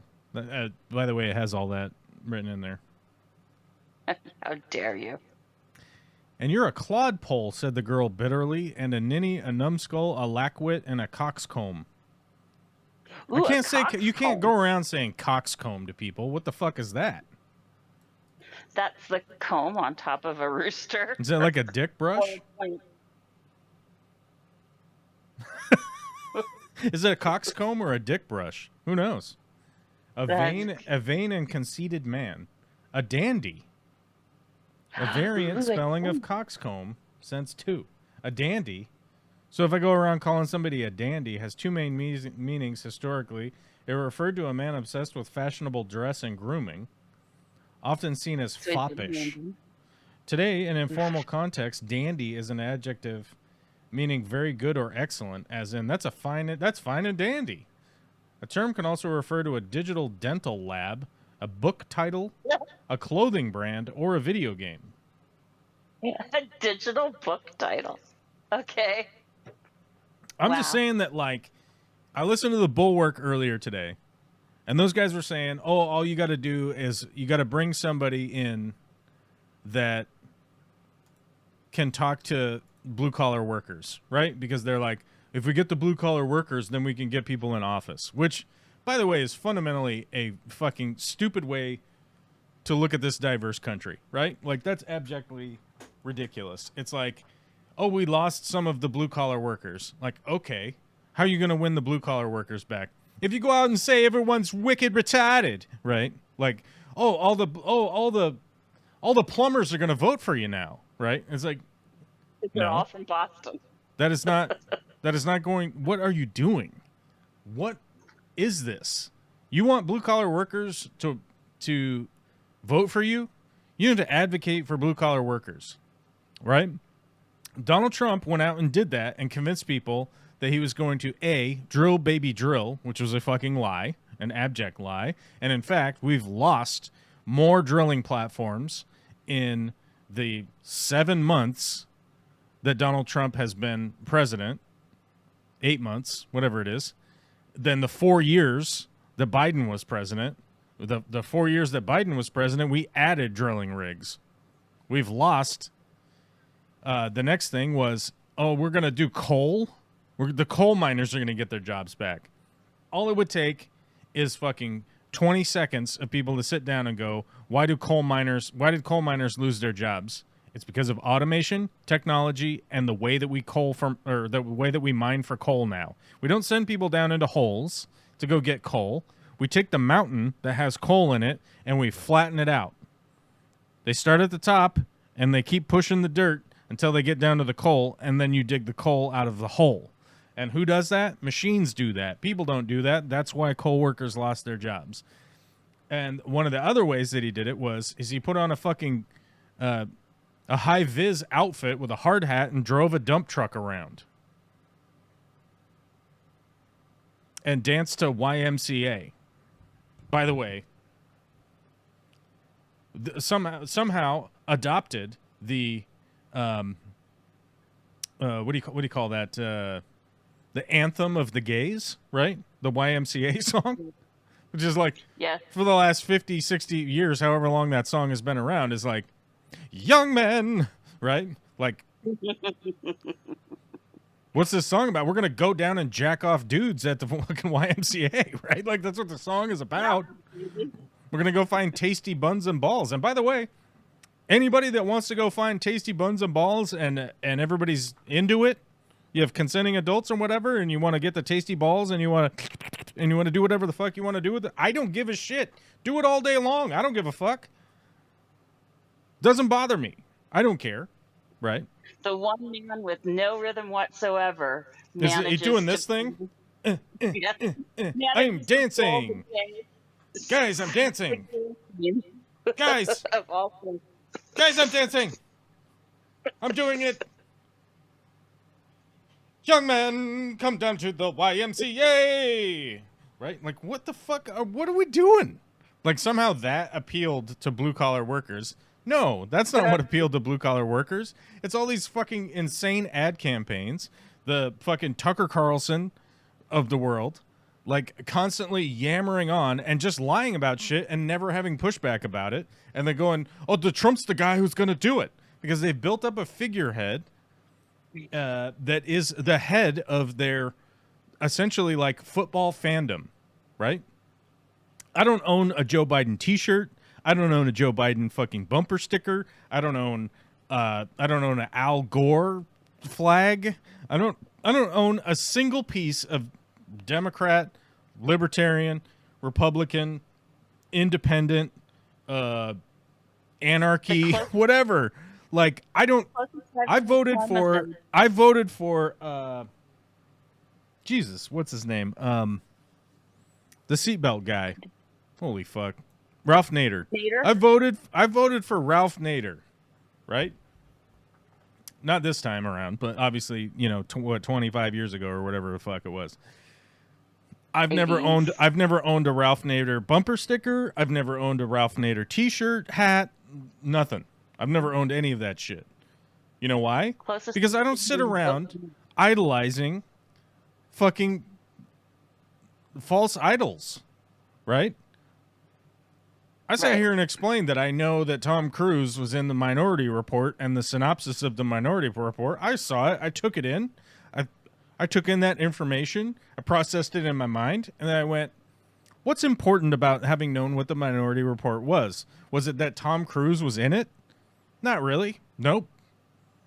The cinematography kicked ass. The editing kicked ass. The story is very interesting, right? Yep. That's what my takeaway was. What was the writer? What was the film crew? What was this production supposed to be about? That was my takeaway from it, right? And I understand that most people don't take in media or anything in that way, right?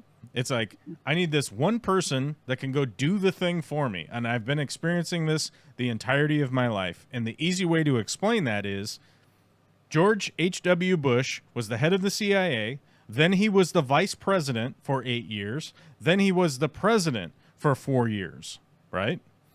Fast forward 8 years where a Democrat came in, a modern day Democrat, neo-lib Democrat, came in, balanced the budget, did a bunch of crazy shit, but admittedly increased the economy, balanced the budget, stopped fighting wars, got blowjobs, and constantly was in the news about getting blowjobs, who, by the way, I will say this, Monica Lewinsky, when that whole thing went down, I was like, oh my God, why would you get a blowjob from her?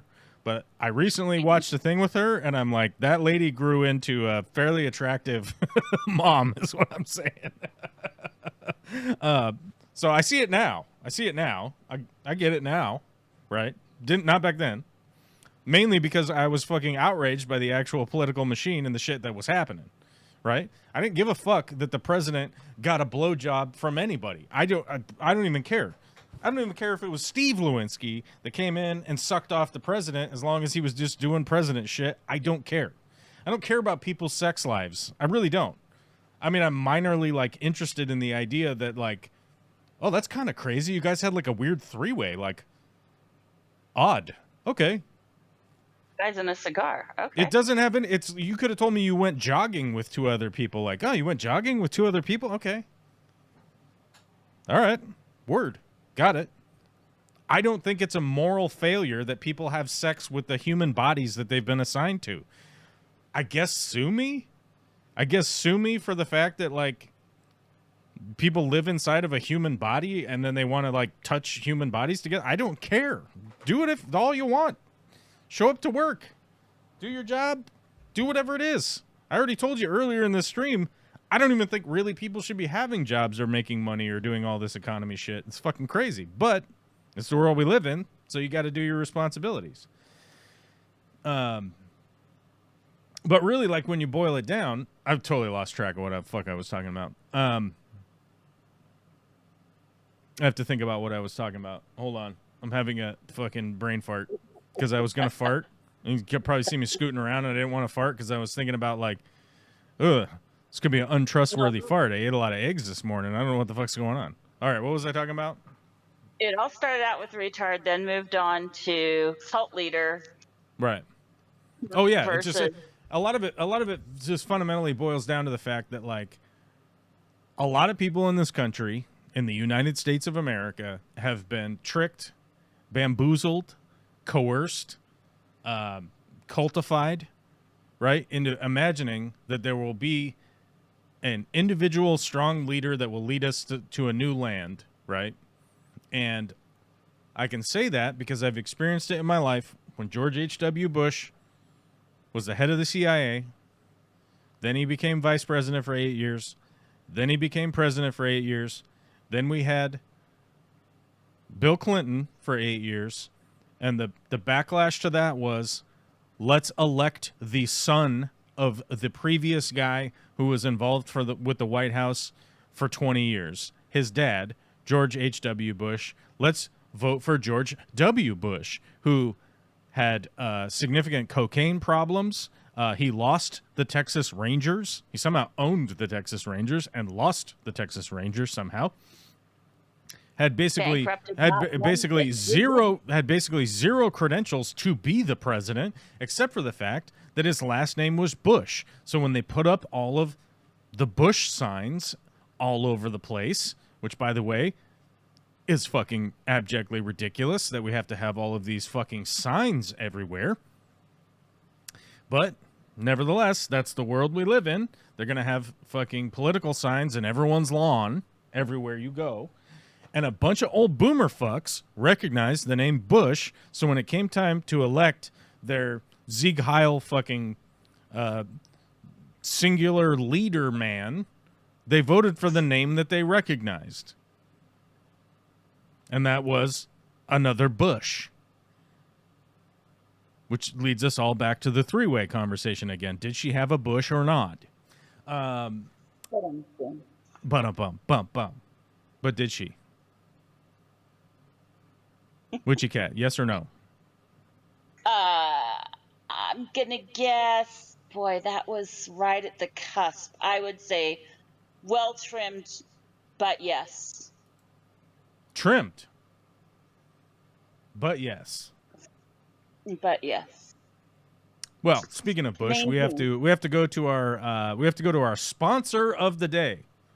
Today's sponsor of the day, because we are an Amazon affiliate linked YouTube channel. So if we are talking, oh my God, the price has come down. We've dropped all the way down to $9.99. Imagine the savings. A Labor Day sale. It's a Labor Day sale for the women's vibrator. Click the link here. It'll take you to Amazon, and you can look at a $9.99 women's vibrator, because we believe here at the Corvus Oscen channel, we believe that the female orgasm is not a myth. We believe it to be true. Whether or not anyone can actually provide that for you, that's the mystery. But for $9.99, you could go over to Amazon by clicking through the link and buy a vibrator or buy whatever the fuck you want. And if you do it right away, it will give us a commission. The Federal Trade Commission requires me to tell you that I'm going to get a commission from telling you about Amazon.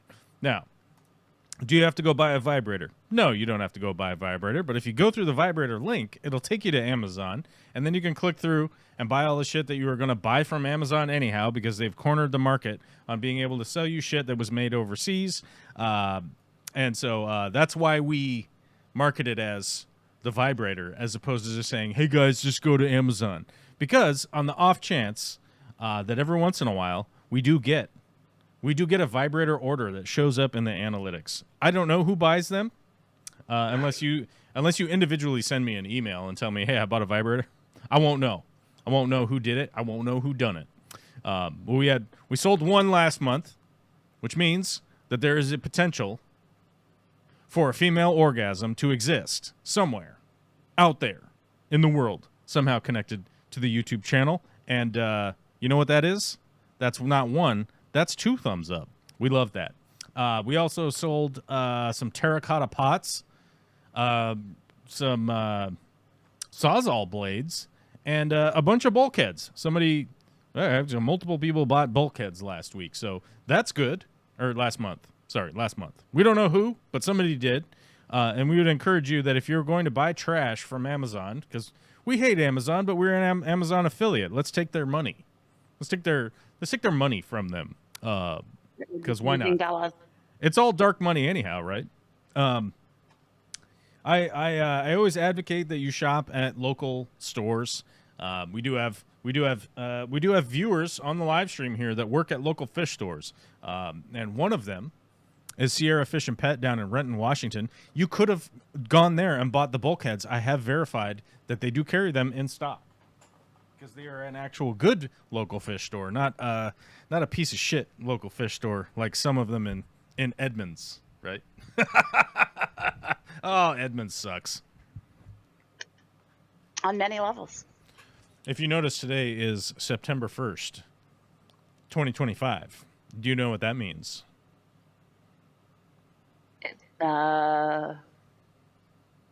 Is it an anniversary per se? It is an anniversary of sorts. I see. And sometimes people have to sign a 2-year NDA in order to keep their job. 2 years? Is it not? Sometimes people are forced to sign a 2-year NDA, or they will become unemployed. Okay, well. Sometimes people are forced to do that, and those are their only 2 options. Their 2 options are be fired or sign this document. I see. You know, sign this document so you can't say anything bad about us for 2 years. I'm going to guess that 2023 to 2025 is 2 years. I'm going to guess that too. My math skills are sufficient for that. You got the maths? You got the maths up in your body. I know. Do you perchance have a story for us? Do I have young what? Sir? So do you perchance have a story for us, No, sir? not yet. I'm just saying. I'm unhinged now. give it a little bumper time. Just Oh, to give a be little bumper time. Yeah, a little bumper time. Make maybe people send me some emails, have some questions. Do you all have any questions? I don't know. Maybe you got some questions. Steve Stack says, I will be watching the new episode of South Park this week, and I can't wait. That's right. I have not been watching South Park. I've been watching the highlights. Mainly because I don't even know what South Park is streaming on. And I will admit that, like when South Park hits, like when they hit a good joke, I'm laughing. But more often than not, like when I watch South Park personally, I'm not finding myself, you know what I'm saying? I'm not like wound up in the, You're not in the moment. You got to just see the highlights. Yeah, I got to see the highlights. Like, I don't need to watch the whole, I don't even know how long it is. 2 hours? 30 minutes. It feels like 2 hours. 30 minutes. Streams. Where does it stream? Paramount or something? I don't think I don't have Paramount Plus. Yeah, I don't. And they've taken several episodes off Paramount Plus because. Because of what? Well, that is an interesting question. What do you mean? They give me an answer. You fucking brought it up, goddammit. Their answer was nebulous enough to essentially be because. Basically, it's too inflammatory, I believe, was the phrase they used. Oh, is it because they said wicked retarded? No. They showed nudity of the president and the president in bed with Satan. We can't be showing that to the littles, you know.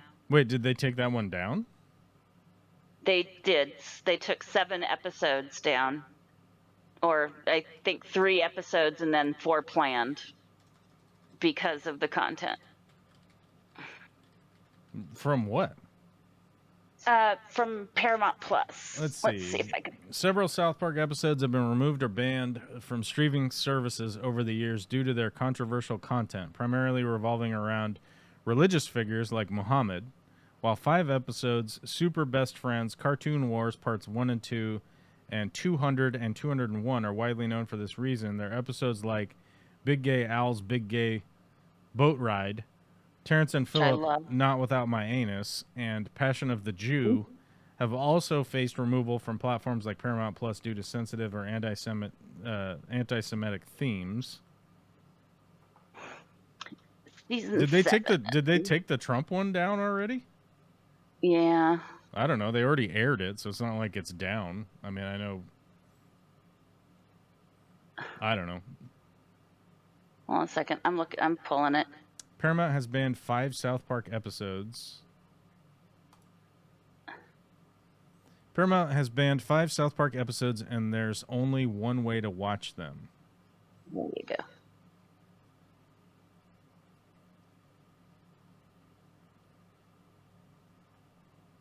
What season are they in? Season 25? 27? 27. Yeah. Okay, it says the only banned ones. It says the only banned ones are from Season 14, Season 14, Season 10, Season 10, and Season 5. Okay. I misunderstood then.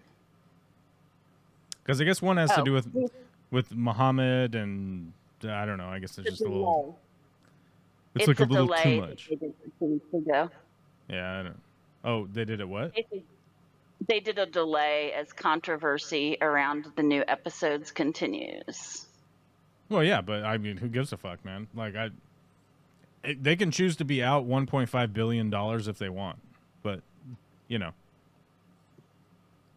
it doesn't seem like they censored it. They censored some old ones, which I don't know. I mean, I'm admittedly, like, if I went and watched those old episodes, I might be like, oh yeah, I remember this, or I might be like, oh, I don't know, I never saw this. Who knows? Who the fuck knows?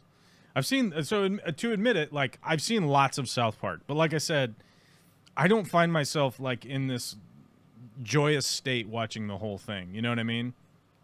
But I definitely watch the highlights. To be clear, I'm like, give me the highlights, and there's some good jokes in there.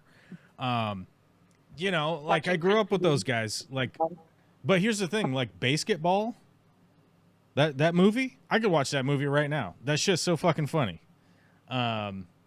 There's the what is it? The Orgasmo. I could watch Orgasmo right now. That fucking movie is hilarious. Love that movie. But there's like Team America. I don't know if I could watch Team America. There's definitely highlights I could watch at Team America, like the America, fuck yeah, right? Like I could watch that. But you know, I feel like the catalog is so big and there's just so much going on there. You know, it's like The Simpsons, man. Like The Simpsons, I know a shitload of The Simpsons, but I'm never watching an episode at this point, right? Like I watched that show Sweet Home. Like I would watch an episode when I got home.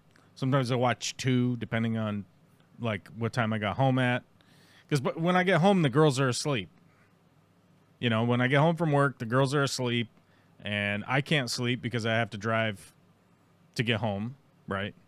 And so like there's that decompression time where you just got to kind of, you know, have a little snack, lay down, you know, sit down, whatever, just sit and kind of get ready to go to bed. And I would like watch an episode, but like that Sweet Home show, not perfect by any stretch of the imagination, but definitely engrossing. And they obviously put a ton of work into it. The storyline was kind of crazy. Like you're just like, what the fuck is going to happen next?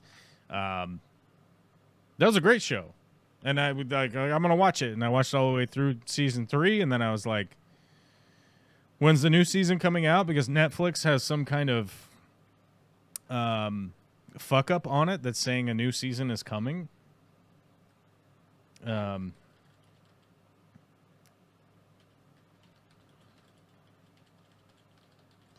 some reason, it kept saying a new season is coming of Sweet Home.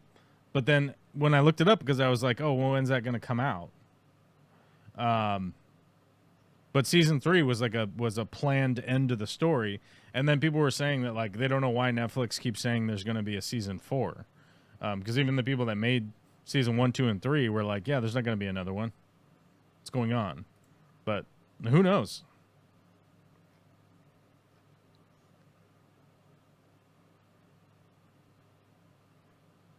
So I don't know. Maybe there's like a whole new production or something. I don't know why Netflix kept saying a new season is coming, but that was weird. Oh shit! Did we lose the stream? Am I gone? No, I still see you. You are still there. Oh, computer got mad. Still again. Oh, this computer's getting madder and madder, little bit by little bit. 27 is ripping so far. The dick and balls were microscopic. Wait, Trump made them take it down. Yeah, apparently not. Apparently there's just some episodes they don't play. It's sort of like the Joe Rogan thing. But to circle back to the Bulwark conversation I was having earlier, was like, I listen to these old Gen X boomer types, and they're like, we need these super moderates to come out of nowhere and take over the Democratic Party so that we can beat Trump, right? And it's like,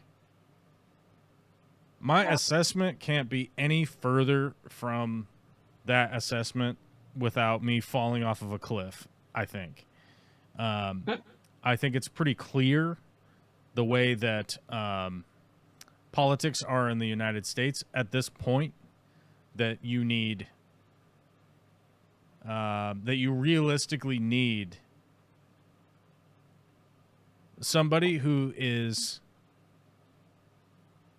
it's hard to say like progressive, but the last thing that this country needs is more and more and more moderates being involved in every aspect of every decision that is being made at all times, because the moderates have proven their inability to fight back against the right-wing extremism that has taken over our government currently. These people are proven ineffective. Like Hakeem Jeffries performatively goes and speaks to an empty room for 25 hours straight like, is this moderate politics? This is a leader in the Democratic Party who Mamdani in New York gets one of the strongest primary showings that you've seen in 4 decades. Because people are enthusiastic about what this guy wants to come and do, which, by the way, all of it is pretty reasonable. This is a very reasonable person who wants to implement social programs, right? And somehow he's an extreme crazy person, and Hakeem Jeffries can't even endorse someone from the Democrat Party. He's hemming and hawing on TV. Oh, I don't know. I haven't met him. And then tells people I was in Africa. I didn't have time to meet him. Turns out he was in Africa in April, not August or July. And that's the biggest problem we have. We have these lion-ass moderates on the Republican side. We have these lion-ass moderates on the Democrat side. And the last thing that we need is more of this inability to fucking pick a direction and run with it. Well, it is not going to continue in a positive direction if you can't even pick a direction. Indecisive non-decision is a decision. That's one of the things that the Republican base keeps harping on. They liked Trump initially because he was going to go in and shake things up and change things, which is exactly what a progressive party from either side does. Right. So take the leap, boys and girls. Maybe if that were to happen and they were to start to see that, oh, it's not necessarily so scary that they want to take that leap for the community at large rather than individuals and billionaires, maybe we should sign on. Right. You know? Right. And they kept circling back to Clinton and Obama, like, and they kept saying that, like, oh, well, you know, people keep saying that we need somebody that we're excited for, and that's not what we need. We need somebody who's moderate. We need, like, a really moderate person. And guess what? Like, Al Gore is the most moderate motherfucker that has ever existed. When he ran for president, that's the most moderate human that has ever existed. His campaign when he ran for president. Right? Yeah, he wasn't blue. He was straight up beige. Didn't want to pick a side. Didn't want to yell at anybody. Didn't want to say anything was right or wrong. We're just going to continue the path. Blah, blah, blah. All this fucking bullshit. And he lost to a guy with zero political fucking history. Right? Experience or whatnot. Simply name recognition. That was it. And he lost to that guy. And I would always remind that people like on the Bulwark that's modern day times. And by the way, the guy on the Bulwark was like Clinton, his political hero or whatever, right? Al Gore was his running mate. So what happened there? You got the most moderate guy ever who never had any kind of scandal or anything or got an argument with anybody. And then as soon as he was no longer running for president, suddenly comes out as the like avenger of the oceans, right? Starts talking shit to all sorts of people, doing fucking speeches in front of people, being affable, laughing about stuff, cracking jokes, doing shit. And then people are like, well, where was this guy? Where was this guy? Can't be excited. We could be excited about this guy. Who was the guy who were you before? Right? And it's the disingenuous fucking fake bullshit that nobody wants to get on board for, right? Like when you're going to come out and I'm going to speak in a really timbred way about how much I'm a very serious person and I'm right? Like what the fuck are we doing here? This is crazy. Well, and even from within the Democratic Party, that's what they said in large part lost Harris's winning because she was trying to stay the moderate course. Oh, we're gonna continue Biden's plans. We're not gonna do anything crazy. And it's like that was their plan. That was the DNC's plan. That was the fucking Democrat Party's plan was, oh, don't badmouth Joe Biden. You are on board with Joe Biden. Everything is great. Joe Biden's the best. He's the greatest guy. He could run a marathon. He could do whatever. Like, he's great. He could launch missiles out of his ass. Whatever, like, but Kamala couldn't even run as Kamala. They kept doing the like, oh, no, right?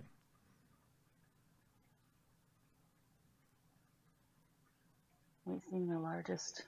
Are we seeing the largest and most protests under any president in USA history? Currently, there's a big debate there. I mean, you realistically, you could argue that the civil rights movement had way more protests. You could argue that the Vietnam War had way more protests. You could argue that Reconstruction in the South after the Civil War had way more protests. You could argue that the labor movement in the United States had way more protests. Even just the interactions, like what was that? Was it Chicago when they shot all the labor guys? Yes, during the Chicago labor riot killings. When was this? I can't remember exactly. Was it now rather than strikes? We're not seeing like the huge numbers of strikes that those led to, the huge number of countable boycotts that those led to. So, well, we're seeing boycotts and stuff for sure. Target, but it's, like, if you want to see, like, how's it going for Target, right? It's not boycotts though on the level of some of the historical ones, and certainly the strikes aren't. I mean, we're not seeing walkouts by the auto industry or something comparable, or, you know. Well, I mean, okay. I just have no clue what you're arguing at this point, so I'm going to respond and not try to be offensive, but like, we're seeing a lot of protests. Is this the most is this the most protests we've ever seen? Arguably, no. I mean, no. That was. We're not. I don't know why I don't know why you started talking about labor strikes, but one of the biggest implementations that will happen is the collapse of the labor market. Is my point in the U.S. Like, we're on the precipice right now of the president signing executive orders when he banned the CDL drivers. Orders. CDL. The ones who don't. So he signed an executive order. President Trump mandates stricter enforcements of existing English language proficiency requirements for commercial drivers. The order requires drivers to be able to read and speak English sufficiently to communicate with the public, understand signs, and complete reports, with violations now leading to stricter penalties and a potential removal from service. This directive was followed by a May 2025 order from the Secretary of Transportation announcing a new guidance and enforce these standards and increase in related violations is anticipated. But they also signed another one recently, which I am not seeing. Didn't that start in Huckabee's state? No, they must still be. Are they still formulating it, or didn't they just sign one? They just signed another executive order.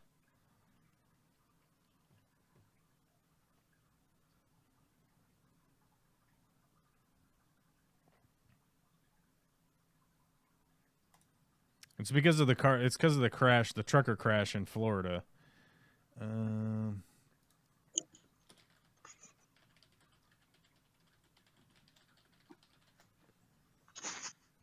So does that mean that self-driving trucks speak English?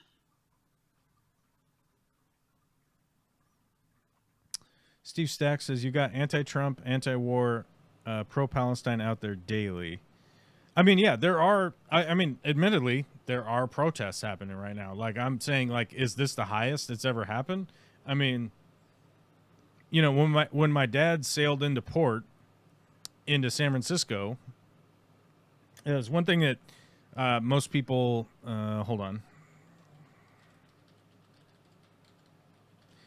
U.S. Port Navy.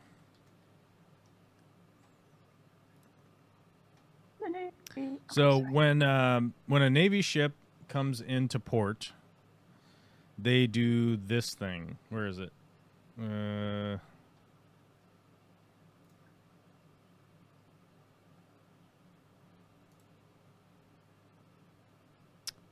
Well, that's a submarine. Where is the... Just show me an image of... Why is this hard to find? I was like, oh, this will be easy to find.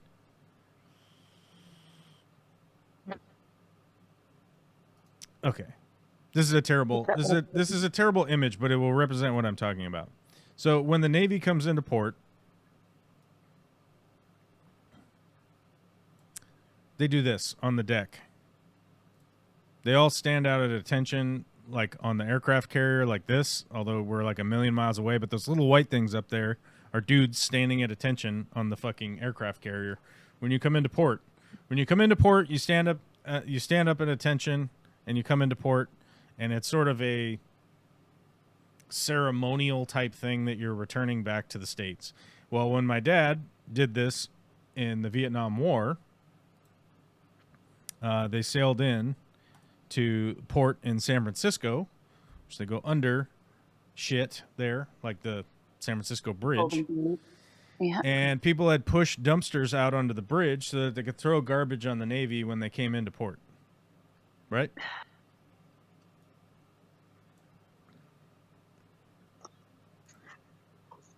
Irony. I haven't seen anybody doing anything like that. You know what I mean? Like, it's kind of a big protest. Like, we're gonna throw trash off this fucking bridge onto these people. I'm saying that the protests. Okay, first off, let me clarify because you're typing in the chat here, and I want to keep up. Shameless is a great TV show, Steve. Steve, are we seeing the largest and then so you don't think woke era will have more protests than one cause protests like auto walkout or labor strike? Okay, I'm confused. I'm saying that currently we are not experiencing the highest level of protests that have ever happened. I mean, Black Lives Matter was much bigger protest than is currently happening, right? I mean, we had in, let me see, BLM.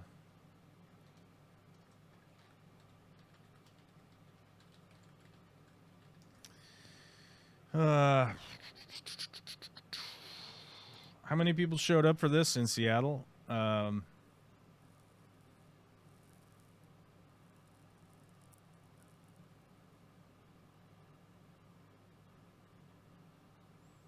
Where's that BLM march?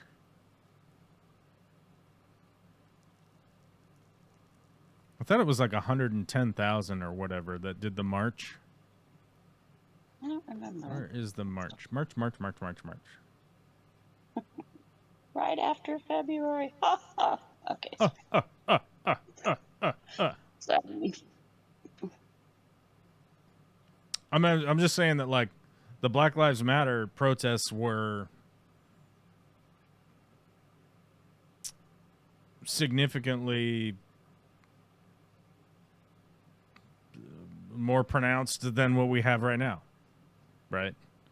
And I think, like, I would say that in earnest, the reality behind that is that whether you believe the 2024 election was valid or not, which, considering a lot of the sources that I've read, it's kind of questionable whether or not he actually won all of these swing states or not.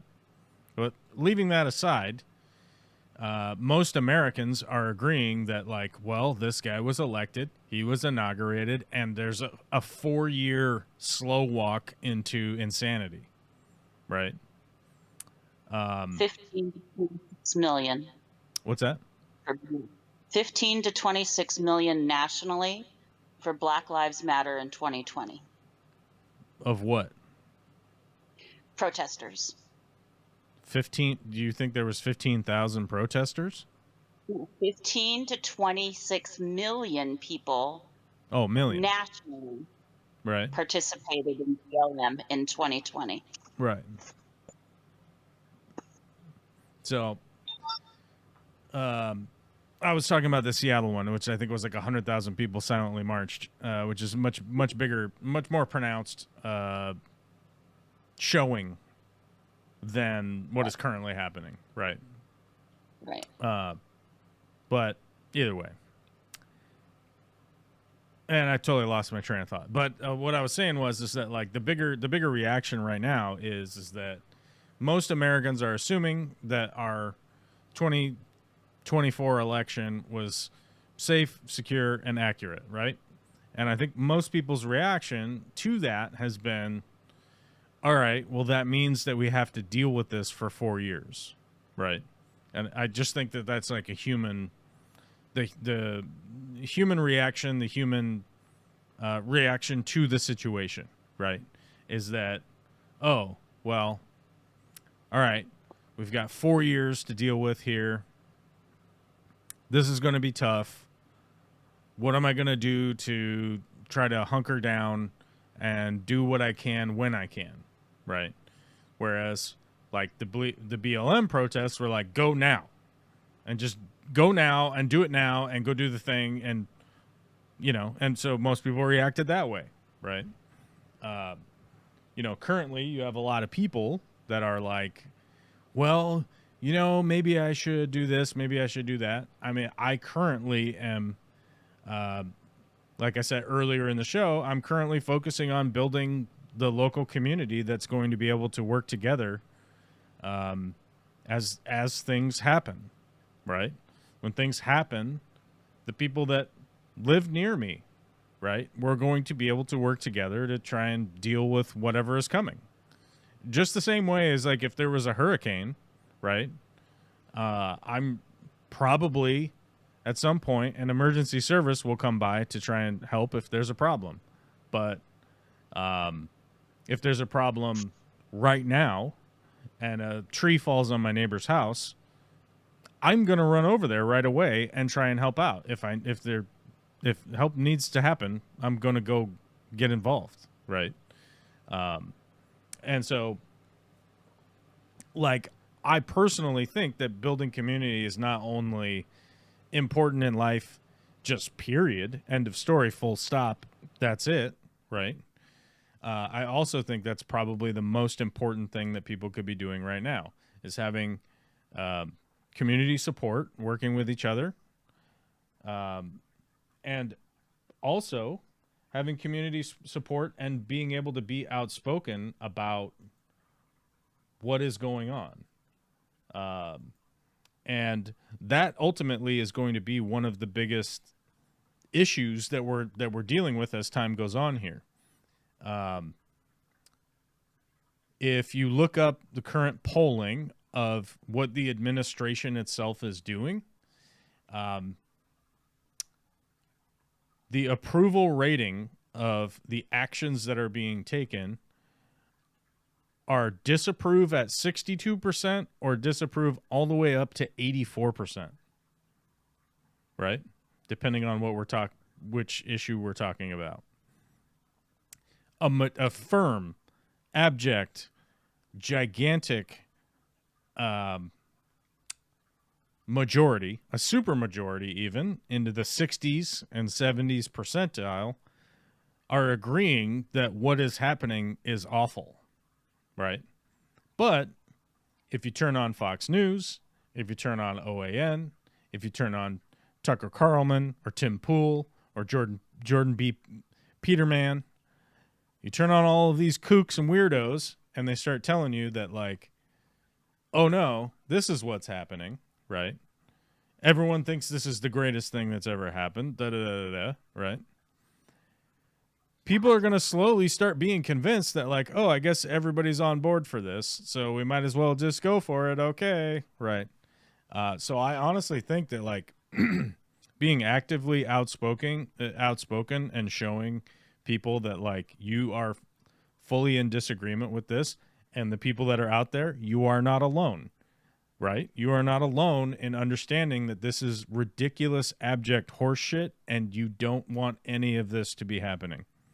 You don't want an authoritarian, you don't want to live in an authoritarian state. You don't want to live under an abject dictatorship. You don't want to live in a country where the president is grabbing 10% of NVIDIA so that they can pressure other companies out of competing, right? You don't want any of this stuff. You don't want this stuff to be happening. You don't want Big Brother. You don't want. But we are super, super, super isolated society now, right? People live in their single-family homes. They go to work. And when you're at a workplace, certain places that I've worked recently, where I recently have run out of the 2-year NDA thing where they constantly would tell me not to have conversations with people, right? Don't have conversations with any of your coworkers. Don't talk to your coworkers about anything. Certainly don't talk to your coworkers about union or how much you make or how Donald Trump's a piece of shit or vaccines are real, right? That the earth is round. Sky Daddy doesn't exist. Sky Daddy doesn't exist. This is all horse shit.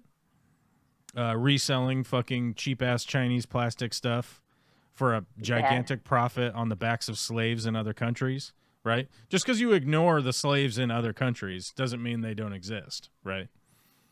Don't talk to any of your coworkers about any of that stuff. Don't talk to them about that. Don't talk to about any of your coworkers about how, like one thing, like I know one thing that I was told that made somebody super mad.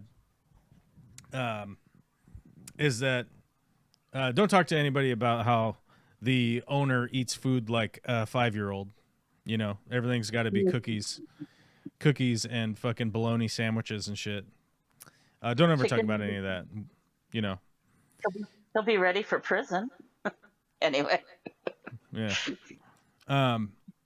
But you're not supposed to talk about any of that. You're not supposed to collaborate. You're not supposed to unionize. You're not supposed to get into a group, which is much more difficult to deal with than when you're fucking with an individual, right? Our country, led by conservatives and the conservative fucking think tank freaks, right? Like the ones that say you can't talk about busing anymore. You can't talk about N-words anymore, right? You can't do any of that. Those guys have been systematically isolating us more and more and more, and it is on purpose, right?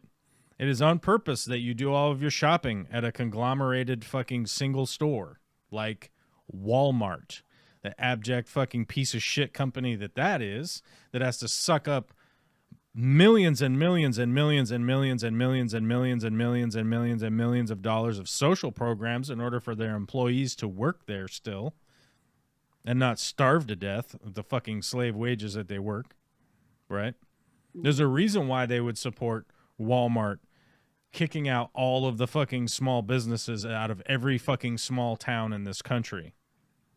There's a reason for that. They want you to be more and more isolated. Because I'll tell you this much, if you go to the hardware store where Steve works at and have a quick conversation with him while you buy some bolts, some anchors, and a couple of 2x4s, right? Because Steve's a small business owner, he can tell you whatever the fuck he wants, right? But if you go buy all that shit from Walmart, you buy it from a person in a blue vest that's not allowed to talk to you about anything, and they say things like, "Oh, hello, sir. Did you find everything you were looking for? Okay. Have a great day." Right? Because now you're more isolated than you were before. If you deal with small business owners, you're far less isolated, right? I'm using one tiny example of like your commerce, your commerce interactions that you have now. You don't buy lumber from the mill. You don't buy lumber from where it's processed. You don't buy that anymore. You don't buy it from the local guy who runs the kiln to dry the lumber and stack the lumber and then sell the lumber. Nope. You go to the biggest fucking store around that is a lumber distributor, or a gigantic store like Home Depot or Lowe's, or I'm not going to name any of the local big-ass stores, but you get what I'm saying. You go to a big-ass box store where the person that works there is not allowed to talk to you about anything. Barely allowed to talk to you at all. Barely allowed to talk to you at all, right?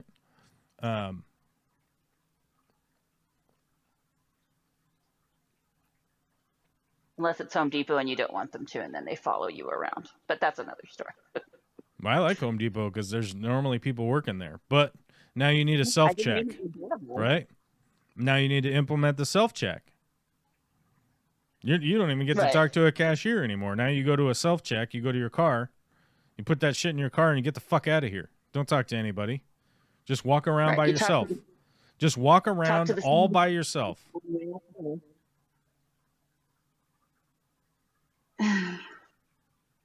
And they'll be getting rid of that senior citizen at the door pretty soon when you just scan the QR code at the bottom of your receipt. Right. Yeah, scan the QR code. Tap to pay. Self-check. Get the fuck out of here. Right? Michael Tete says, didn't Trump run on bringing jobs back to the U.S.? I don't agree with Trump, but I wouldn't actually categorize him as your classic Republican. This is the rough final stage of capitalism. I agree. That's the bigger problem, is that Trump didn't run. I mean, Trump said he was going to bring jobs back, but he didn't run on bringing jobs back. And one of the bigger reasons for that is that one of the bigger reasons I say that is they didn't actually have a political platform to run on. They didn't. He said that he was going to implement health care and that it was easy. Remember that? And then he said, oh, yeah, 2 weeks from now, we'll have a plan. That was 8 years ago. And then people asked him about it after 2 weeks. And he said, yeah, in 2 weeks, we'll have a plan. And then people asked him about it again. And he said, well, it turns out it's really complicated. I don't think anybody knew that it was complicated. I'm telling you what he said to the American people. First, he said it was simple and they would have a plan, and they already have a plan. This is the first time he was president.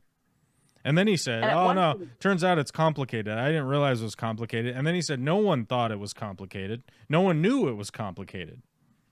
At one point, he said the ACA isn't so bad. It just needs some slight changes. Yeah, and then it just needs some slight changes. He ran on deleting the ACA, the Affordable Care Act, Obamacare, whatever the fuck you want to call it. It's the Affordable Care Act, right? He ran on supposedly bringing back jobs, and I talked about that earlier. It's like he's going to bring back coal jobs. No, because it's automated. It's machinery. Machinery took away the coal jobs. That's why. Right? You have one position that took 10 people, used to do the amount of work. Now there's only one person. And that's happening in all industries, whether you like it or not. It happened in the auto industry. It happened and now it's actually, what's even crazier is it's happening now in for law firms, right? So all those the pre-law people, the paralegals, all those motherfuckers, they're going to lose all their jobs. What's that? Professors, TAs and such are finding more and more that professors and stuff are doing Chat GPT to write lectures and all the rest of that stuff. No, actually, what they're actually the current when I was listening to the head of Columbia, who the fuck was the head of Columbia? Head of University. I don't know how to type. Claire Shipman. I think it was Claire Shipman that I was listening to. It was somebody from Columbia. So I think it was Claire Shipman, or it was a lady. It's one of these two people. Yeah, I think it was Claire Shipman. That's just a terrible picture of her, but this is a regular picture of her. Yeah, but one of the things that I think this is who it was. Obviously I'm paraphrasing, and I think this is who it was. It was somebody from Columbia, but I think it was Claire Shipman, but it might be somebody else.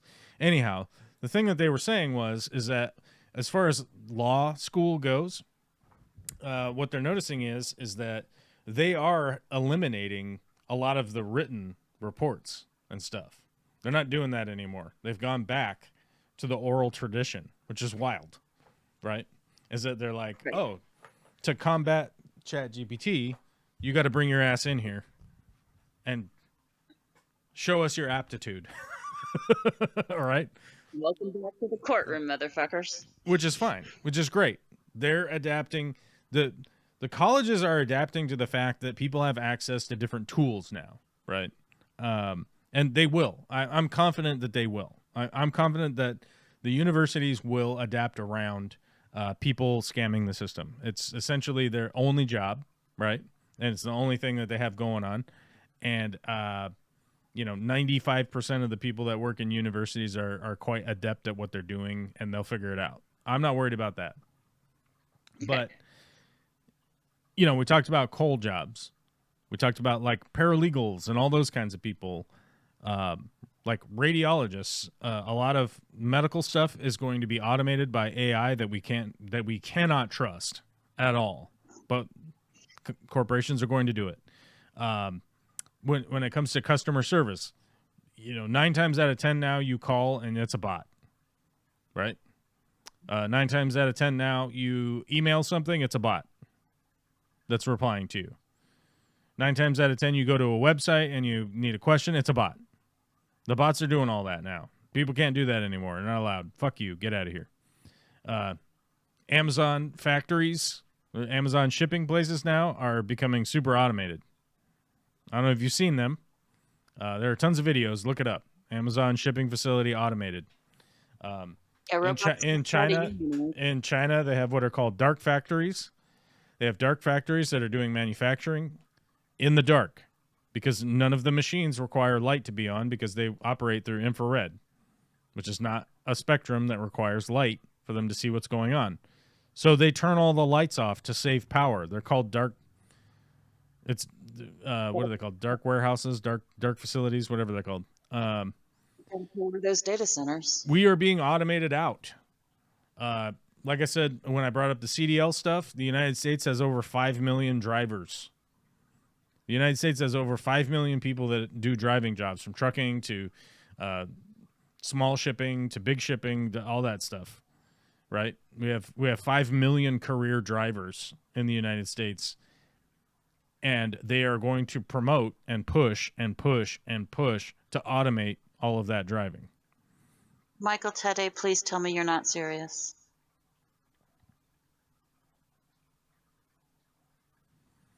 No, I agree with the statement.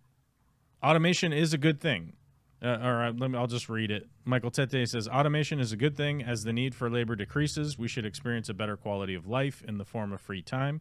We don't need to save burger flipping as a career. Okay, first thing on that statement, I agree. Automation is a good thing. In an environment where it can be utilized as a good thing, it is, right? But when we live in a world where a tiny percentile owns all of the automation and you get nothing, right? It's a terrible thing. Because now you're living in, what was the movie with Stallone? When he went everybody's Taco Bell. Yeah. Frozen movie. The fuck was that? Demolition Man. I want you to go back and I want you to watch Demolition Man. Because Demolition Man is essentially the premonition of the direction that we're headed. Right? This is the direction where we're headed. Where there will be one giant corporation that controls everything, and we'll have all just live under this authoritarian umbrella with singular ownership, right?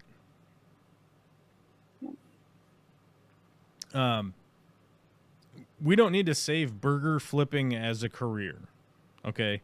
But one of the things that I want you to understand is that we don't want to outsource our food to the point where it is unidentifiable as food, okay? There are far too many restaurants in this country. I've gone on a billion different talks about how ridiculous this is. And burger flipping is a career. It's called being a chef, right? Whether it be at Arby's or McDonald's or a Michelin star restaurant in downtown New York, somebody preparing a thing that you are going to stick inside your body, okay? You need to fully comprehend that the food you are taking, you are going to put it inside your body. You're going to take it into you, okay? It's going to absorb into your body. It's going to become a part of you, right? And what you need to start realizing is that burger flipping, a.k.a. cooking food sustenance for you, is an important job that requires fucking supervision, okay?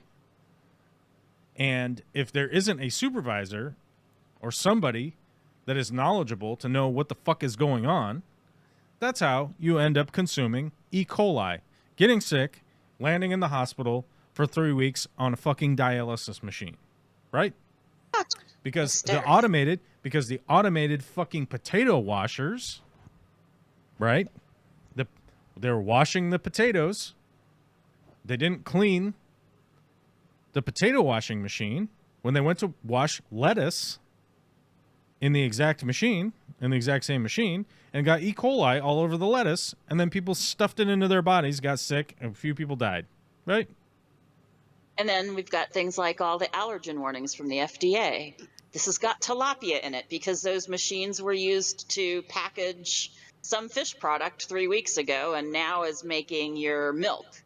And, oops, nobody cleaned it correctly, or whatever the allergen is. Okay, stop talking. Michael Tede says, I can finish the point. As a warehouse worker, my body is destroyed, but you should receive a better product at the end of it. Yes, we defer with whether or not it can be done ethically. Okay. If you want to understand like my point of view, you're going to need to go back and read a lot of books from the 60s and 70s. If you don't want to read a lot of books from the 60s and 70s, I recommend you go back and watch the Jetsons cartoon show, right? Where everyone in the 60s and 70s thought the biggest problem that we were going to have in the year 2025 was, what are we going to do with all of our idle time while machines do all of the work for us? Okay? That's what Americans thought at the time. And it was not even really a thought. It was a consensus type thought that like, oh my God, 60 years from now, this is going to be insane. The robots are going to be doing everything. People are going to have a problem trying to figure out how to fill their week with things to do, right? And then here we are 60 years later working more hours than basically historically anyone ever has. And by the way, they've even started doing anthropological studies of how people used to work 1,000 years ago, and we're starting to find out that modern day people are working way more than people worked back 1,000 years ago, right? And I don't want people's bodies to be ruined. I want people to be able to share in the wealth of what community has developed over the years. And when I say community, I mean Bill Gates, the CEO, didn't develop every single thing that ever came out of Microsoft, but he was able to capture hundreds of billions of dollars. Elon Musk did not develop anything that came out of fucking Tesla. He only holds, 2 or 3 copyrights? He didn't develop all of that shit, yet he's able to capture $400 billion. His own goddamn, he bought Twitter, right? One man owns a social media platform. Along Mark Zuckerberg, did he do developing early on? Hell yeah. Did he hire a shitload of people that developed this fucking eye in the sky? Not Voldemort. Who's the one from the Lord of the Rings? Sauron Eye, that's just overseeing everything that is going on and corrupting everyone's fucking experience on this planet. And then he's able to capture billions and billions and billions of dollars. And a good example of that would be we've removed pensions, we've removed unions, we've removed labor rights, we've removed health care from people. We are overcharging for colleges. We're putting people into mountains of debt. We backed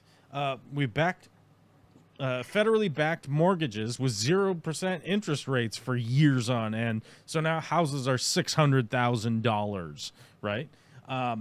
Yeah, automation is great if the world is able to fucking benefit from it.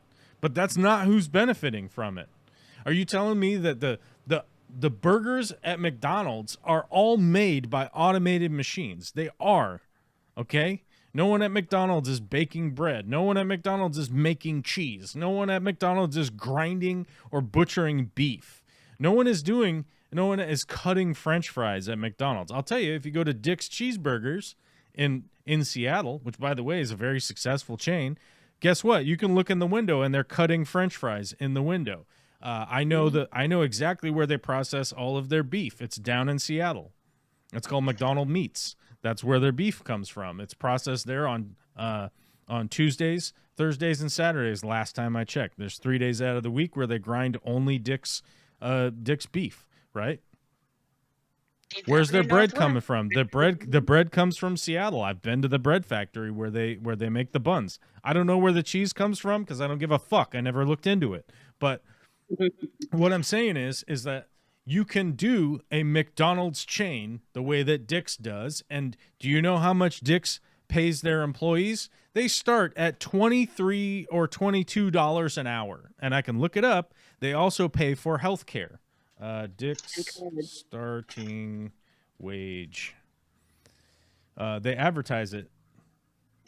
They advertise it on their fucking window, how much they pay. They also have... Yeah, the lowest that they pay is $20.50 an hour, up to $27.50 an hour for cashiers.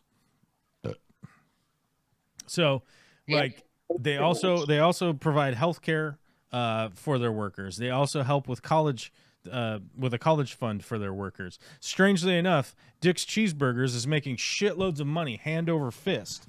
Hand over fist. They are raking it in and buying giant boats. They are wealthy. Right?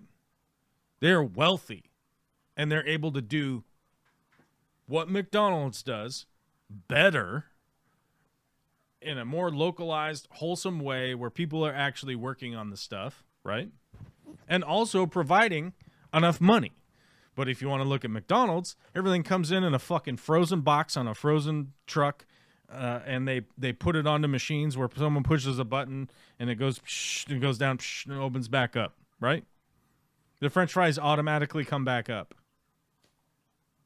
Right? It's all automated. And they're automating it because they want to eliminate the workers. They want to eliminate the people. What happens when McDonald's has 0 employees at it? Somebody please explain to me, like, what is going to happen? Like, okay, people are just going to go there and buy stuff. Okay. For how long? How long is that going to happen for? Right? Because people go to gas stations now and they buy the frozen shit.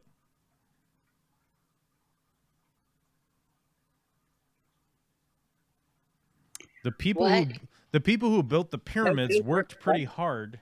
The people who built the pyramids worked pretty hard. Did they?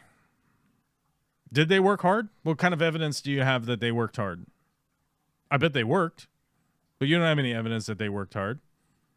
I've looked into the pyramids, and I've looked into a lot of the anthropological documentaries that have gone into it. And strangely enough, there's a lot of stuff that they happen to find at the pyramid dig sites. Right. One of the things that they found was pottery, imploring that the people that were there working on the pyramids actually had a good wage. Right. They found evidence of good food, and they've also found evidence that their families lived there. They've also found a lot of evidence that the people that worked on the pyramids weren't slaves. They actually were just workers working on a site, working on a community goal to build something for whatever fucking reason. This giant pyramid thing, right? So did they work hard? Probably. But they were working on a big communal goal, and it seems like via the digs and via the LiDAR recovered by scientists, right, that are researching what the hell was going on there, that it wasn't slaves, that it wasn't people that were forced to build a pyramid. It was people that were, this is our life's goal, to build a thing, to leave a mark on the planet, realistically, when you come down to it. Michael Tay says, I 100% understand where you're coming from. We should be relearning to grow our own food and fix stuff. Right now, we don't have time, and every service is too expensive. That's the story of my life. I am the jack of all trades, master of some. Right? That's what I do. I'm a handyman contractor. I'm a classically trained chef. I have a giant garden outside that is growing. We have 21 chickens now, which seems excessive. We have 6 beehives. We'll be harvesting some honey here in a little bit. A couple weeks, 3 weeks, 4 weeks, 5 weeks. I don't know. Yeah. If I asked you to build a pyramid, it would take you 1,000 lives. Well, I don't have 1,000 lives, and I wouldn't build you a pyramid. Anyhow, I wouldn't. Not a stonemason? Come on. What's that? Not a stonemason? Come on. Well, I'm not a stonemason, no. But like, I wouldn't do it. Why would I do it? I'm not religious. I don't need to have an epithet or build an effigy to God. I don't give a fuck. It's not real. None of that shit's real. I don't need to build a giant pyramid so that the gods know that I did a thing. It's fucking stupid. I wouldn't do it. There you go. I don't need to build a stone. I don't need to build a Stonehenge. I don't need to build a crop circle to convince people that aliens are real. I don't need to do any of that shit. It's fucking dumb. Dick sounds a lot like In-N-Out. Yeah, actually, In-N-Out just entered Washington State. Washington State's so lib-cucked and fucking whatnot that In-N-Out decided to open multiple locations here now. There's 2 more that are going to open up, but the first one just opened the other day. Yep. Okay. No religious. It's 5 o'clock. Nothing I gotta to- go. It's 5 o'clock. Thanks to all the super chats. We got 1 million of them today, but still short of our goal. So no live aquascaping for you guys. Maybe we'll hit our goal someday. I don't know. We'll see. I love you. It's 5 o'clock. I gotta go.